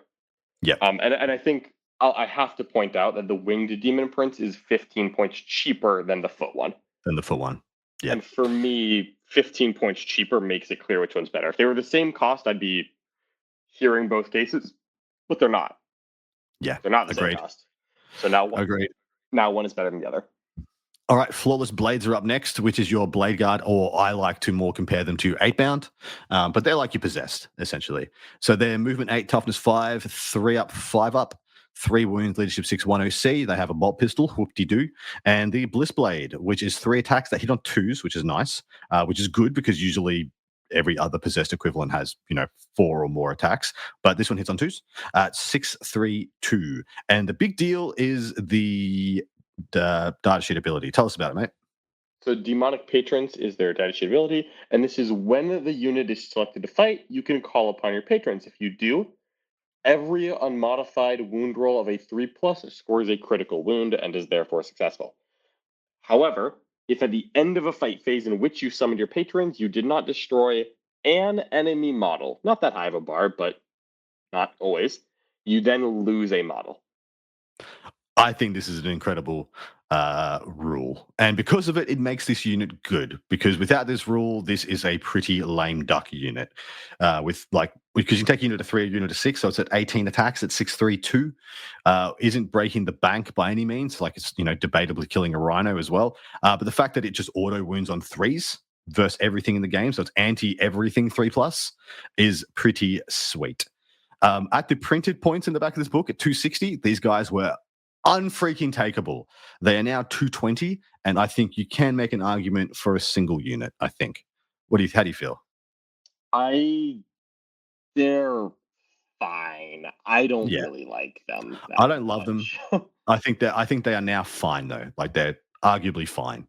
I wish there was a detachment that juiced these guys up a bit more. I wish there were 4 attacks. Well, that's because they hit on 2s, right? They put them down in attack, but up a weapon skill. Is my assumption. But there are 8-bounds that have 4 or 5 attacks and hit on 2s. And sure, they don't wound the gate. Yeah. Yeah, they don't wound God on 3+ though. No, but they're strength 14. It's true. That's true. Yeah, sometimes they wound them on 2s. That's the difference. Yeah. So this is the premier combat unit. Yeah. And what I have to spend 2 turns killing scouts with my battle line before I can get this unit to kill a rhino? That's the plan? Mm-hmm. Yeah, yikes. Fair. I don't know, Adam. You make some good points. All right, Chaos Spawn, which I actually quite like in this book. Movement 10, toughness 5, 4 up, 4 wounds. The hitting mutations is, I believe, the same. D6 +2 at 5, 1, 2, hitting on 4s. Feel no pain 5+. Once per turn, while an enemy unit ends a normal advance or fall back move within 9 of this unit, you can make a reactive move of 6 inches. I quite like Spawn in this army. I do as well. The reactive move is fantastic. Phenomenal. Oh, it's so good. And being faster than normal Spawn is really nice. Yeah. Movement 10. Rules for a Spawn. Yeah, move 10. No shit. Move 10. Advance all the same advances and charges everyone else gets. I really like Spawn in this book. Yeah. Fully agree. I think they're sick. Tormentors, which is the first of the battle line. These are the battle line that sticky objectives. And they have freaking infiltrate. I kind of don't need to tell you anything else about these guys, because outside that, they are a Chaos Space Marine Legionary that doesn't have any melee weapons, essentially. Because you can only take melee weapons on the Sergeant, and he has bad melee weapons. A Rupture Lash, oh boy, or the Power Sword. Rupture Lash is 6 attacks at 4/1/1. Whoop-de-doo, it's 4 power, it's 4 chainsword attacks. They can not take a great amount of special weapons either. I think it's 1 per 5. I think it's 1 of each per 5, I thought. Yeah. 1 melter gun, 1 plasma gun per 5. Yep. How do you feel about them? I think they're amazing. Infiltrating, stickying battle line, OC2, amazing. They are useful to have a small amount of. You don't need a ton. Nah. Well, this is good, right? This is not a spammable unit, but it is an auto take. Every army that I've conjured has ended with at least 2x5 of these. I usually sometimes go to 3x5, but I usually don't go above that. Yeah. I have 2x5 in every single list I've played. Yeah. Never 1, never 3. I've had exactly 2, and it's been fine. They're good. Yeah, I like them. I've had a bunch that started with 3x5 and ended up cutting the third one, and I think 2x5 is the right number. I think you're onto it. Infractors are the scouting battle line. They have Scout 6, and each time model this unit targets an enemy unit within with a melee attack, reroll wound or 1. If they're on an objective 4, rolls to wound. So this is obviously the one you want to pair with your lords. And they all come with a chainsword, essentially, which is a dueling saber, and it's a chainsword with precision, which is cute, real cute. How do you feel about the dudes? I feel like we have to mention that the Tormentors are precision with all their ranged weapons. Oh, of course. Yes, they are. Thank you, mate. Precision. It's cute. Precision on a scouting infantry melee unit with reroll wounds against objectives is a great start the game piece, but it has to be mentioned that they're all strength 4 combat weapons. You don't get a power fist equivalent. Nope. If you had 2 power fists like a Legionnaire squad, this would be phenomenal. As it is merely, oh, that's nice. I simply see these guys as 10 wounds to make my lord better. Yep. That's pretty much it. Yeah, there's a few detachments where I'm willing to hear why people want a 10-man. But in general, you take exactly as many 5-mans as you want to take lords. Yep. And that's why it's 2 or 3 by 5 of these guys, because if 2, 3 lords on these dudes just become the same beautiful trading pieces you've seen in CSM, and they move 1 inch further, which is nice. Yeah, and they advance in charge passively. They don't take a lot of CP investment, which is good because the lord doesn't give them a free strat. So it's good that you don't need a CP investment. No, it's a good data sheet. Scout is great. The only problem is that it doesn't punch up super well. The lord has to carry you into the big things. But they'll get the lethal hits from the lord, so they contribute not 0, which is nice. Exactly right. And in one of the detachments that I like a lot, you just give the whole thing sustained on the charge from the whichever one, Flawless Blades, whatever it is, Flawless Duelists. Peerless Bladesmen. That's it. Peerless Bladesmen. Whatever. The steak knives. So they'll be lethal sustained with a 1 CP strat for +1 AP. And all of a sudden they do punch up pretty well, but that's the only one I've seen that can take a unit of 5 these guys to something like respectable, similar to Legionaries. I'll give you one better on that, and that is in Codery of the Conceited, the stratagem to reroll all hits pairs really well with lethal. Oh, true. Yeah, that's absolutely right. Chaos Terminators, 1 more movement on these Terminators. They're exactly what you'd think they are otherwise, but their data sheet rule is in your shooting phase. Each time a unit is selected to shoot, if it made 1 or range attacks, if it made 1 or more range attacks and all of those attacks target the same enemy unit, you get reroll charges against that unit. That data sheet rule is so deeply mediocre. Yep. And yet, I kind of don't hate Terminators in this detachment. Well, so the other thing in this army, the other thing I need to tell you is they're only a 5-man. You can't take 10, which sucks. Sucks real hard. I think it's fine. I would never take a 10-man. I think there's one detachment you could argue to take a 10-man with a lord attached. And Coffinist, I guess. Yeah, and just start it on the table as a move 6 advance and charge option.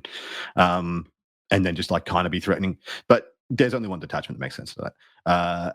Outside that, they're the only thing you can kind of have be legitimate rapid ingest threats, which is why I don't mind 1 unit of 5 here and there. Yeah. It is still, because everything else that we've talked about has been relatively low defense. A Terminator Yeah. squad is not durable, but like it's not fragile. And in Codery, you actually have stratagems that help with a lot, with a feel no pain and a mortal defense and an armor of contempt. Yep. And so like I will say 170 is a slightly different breakpoint from normal. Yes, that's fair. Just I really, yeah. okay. It's not great, but 170 is not that expensive, and sometimes it's getting access to a different type of skirmish piece is worth it, even though it's not optimal. Yeah. And so the reason I like him is because they are just they're the only rapid ingress from reserve threat, like in my opinion. And that's so they bring like Lucius does, they bring something unique and different and another look and another tool and way to play. And so I don't mind 1x5. All right, Land Raider. It's exactly a Land Raider. Moving on. It holds 14. Oh, cool. Really? Yeah. Moving on. Noise Marines. Tell us a story. Noise Marines are quite solid. So it's a Havoc body. So it's a T5 6-inch moving Space Marine. It's notably a unit of 6. 2 of them get a Blastmaster. 3 of them get a Sonic Blaster, and the Sergeant chooses either a 4th Sonic Blaster or a Screamer Pistol, which we've already discussed, and a Power Sword. So the notable thing here is the guns, because the guns are pretty good. They're great. The guns are pretty good. The guns are why you take it. It's not for the DHG roll.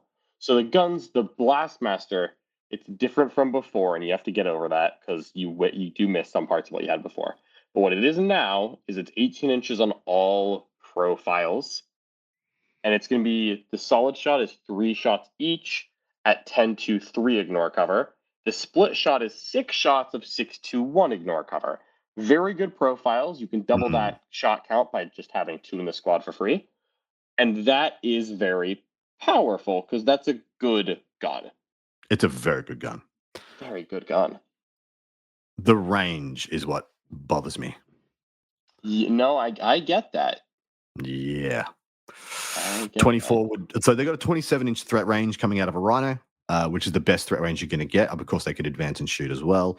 And yeah, that's the best you're going to do. That's the best shooting in this book. You do have, legitimately, with a 6-man, I do not think you're taking the Scream Pistol and Power Sword. I think you're just taking another Sonic Blaster and just operating everything at 18 inches. At least that would be my preference.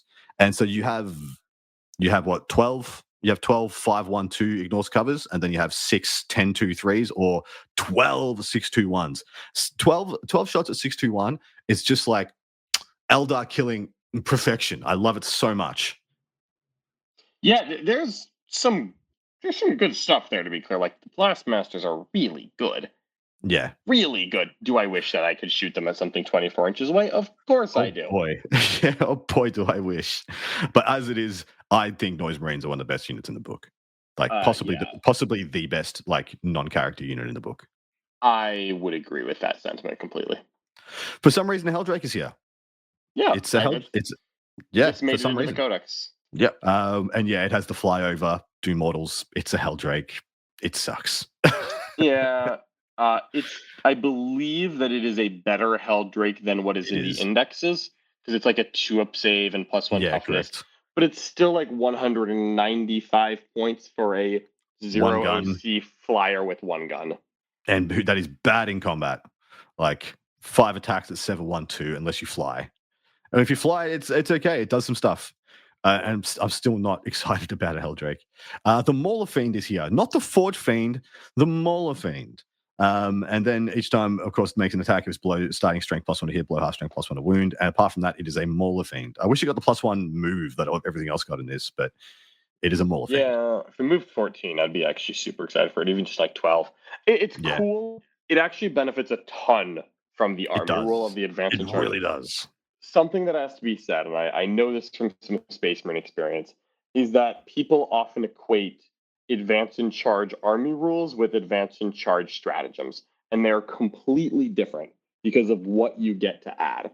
People in Space Marines, I found people really discounted things like the Brutalis, which was never the best thing in the army to advance in charge. At any point, it has never been the best thing in the army to advance in charge. So it never got advanced in charge. When you take an army that advances in charges and your melee unit 2, 3, and 4 also get to advance and charge, that is significant. It really is. And Yep. that's where the fact that all of your Mauler Fiends can advance and charge is actually kind of cool. It's not great. It's a Mauler Fiend. But it's not hard to get it +1 to hit, and it's not that hard to get it reroll 1s to hit and wound in Codery. Or to send it out early and just say, screw it, my opponent pushed a Rhino onto an objective and I had to send something after it. 1 CP reroll hits. This hits harder than Fulgrim now. Yep. Oh, sorry, am I not allowed to say that? You're totally right to say that. We should say that a lot more. Because, man, Fulgrim, poor guy. Chaos Rhino is exactly the same as a Chaos Rhino, with the exception that units can disembark from this transport after it has advanced. They, of course, have encountered to make a normal move and can't charge. But this, I think this Rhino is just a vast upgrade on the other Rhino. Noise Marines in this Rhino is everything you need. Yeah. Just move 12 plus an advance plus a disembark for 3. Yeah. Incredible. Really, best Rhino in the game. Yeah, absolutely. It really helps the 18-inch range problem is that you totally can get them boys around the battlefield with Rhinos. Yeah. And dude, like a Rhino in Coteries with real wants to hit, wants to wound you. It's pretty hard. Shooting 2 Blastmasters on the drive-by, like, it freaking slaps. Yeah. The Rhino, I have to rant about this. The Rhino really helps this detachment rule in multiple ways. So the data sheet, the army rule. And that is that disembarking from it doesn't count as having made a normal move. Or sorry, counts as having made a normal move, doesn't count as having advanced and shot. So it lets you go really fast and still shoot a thing that's already been shot. Exactly. Fantastic.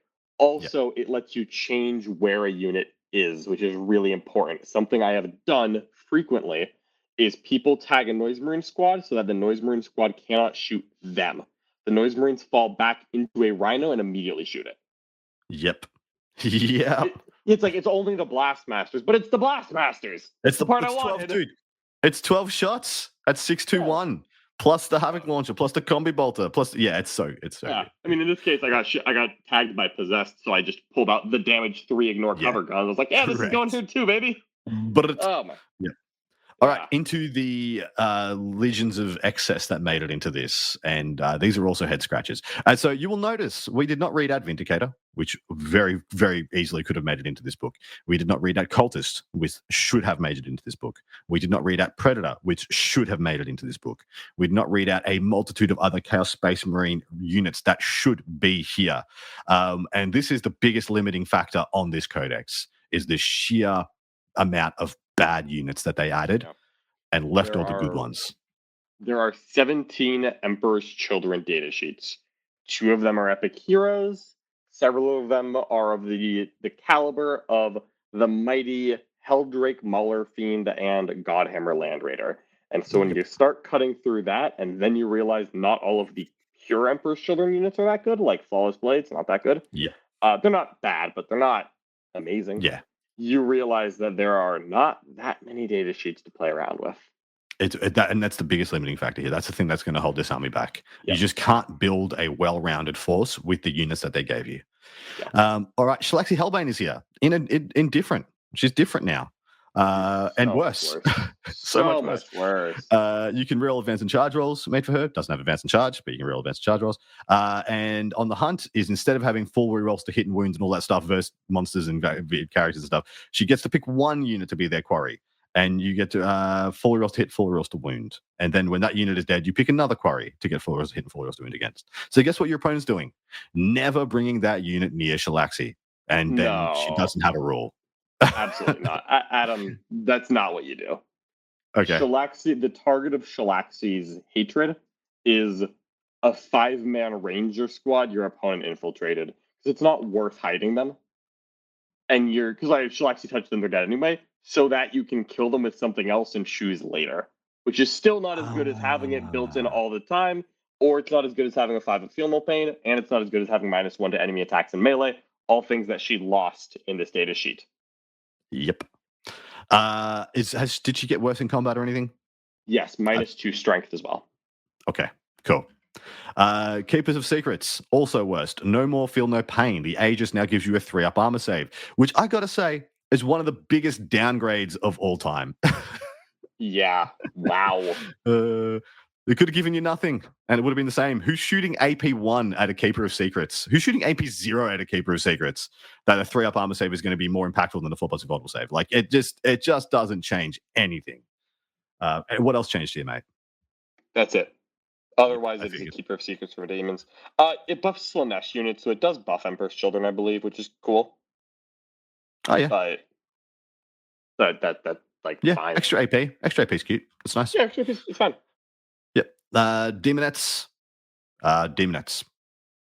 They fight first, and they cause a Yeah. battle shock test instead of what they used to do. Nice. Fiends are fiends. So each time enemy unit, Yeah. excluding a monster vehicle within engaged or range of one of enemy units from your army, if this ability falls back, models in that enemy unit must take a desperate escape test. When doing so, if they're battle shock, an extra 1 to the extra desperate escapes. But they still have their 5 attacks at 5/2/2 with dev wounds, move 12, T5, 5 invulnerable save, 4 wounds. They lost their 6-inch aura of -1 to hit. 6-inch aura, -1 to hit. Yep. Yeah, I feel obligated to point out that demonettes are 90, whereas demonettes are 100. Fiends are 95, whereas index fiends are 110. They are worse but cheaper. But cheaper. And again, I'll mention that they can only be taken in the Legion of Excess detachment, not in all Emperor's Children detachments. I still like fiends though. I rate fiends in that detachment. I think they're good. I do as well. I think in that detachment you take 3 units of 3 fiends, maybe Exactly 1/6. Maybe 1/6. Exactly right. Seekers make it in here, still with their Scout 9, and you can reroll advance and charge rolls made for this unit. But once again, you can't advance and charge. Outside of a stratagem in the Codery, in the one where they join up, still moving 14 with the 2 wounds, 5 of invuln, toughness 4. And I don't mind Fiends. I don't mind Seekers in that detachment either. Yeah, Scout, very fast. I like Scout. I already have Scout. I like more Scout. Yeah, it's kind of the cheapest thing you can pretend as a cultist. 10 demonettes are my new cultists. 10 demonettes cheaper than 5 Seekers in there? Same, they're both 90. They're both 90, yeah. So it's Scout and moving 14 that I like better. Seekers are 10 points more than they are in Demons, and Demons are 80 and EC are 90. That does not make sense to me. No, it does not at all. Nope. All right, my dude, that brings us to the entire end of all the things and stuffs inside this brand new codex. Time for us to give our final thoughts. Go, pop off. All right. There is a lot of good rules in here. There's a lot of potential. It feels like the datasheet limits are going to hold this back from being top tier. I don't think this army's bad. I think this army is incomplete. It is going to feel very good, and then sometimes it's going to feel very bad. Yep. If these rules had access to the full Chaos Space Marine unit selection, this would be a top tier army. No doubt in my mind. No doubt in my mind. If you could take 2 Vindis or 2 Preds, triple Preds, if you could just take some long-range anti-tank in this army to flesh it out, and or a variety of other things like cultists to just be cheap bodies to do things with, this would be, in my mind, A tier or A plus or better. This would be the new best power armor army in the game, in my opinion, because it slaughters Space Marines very effectively.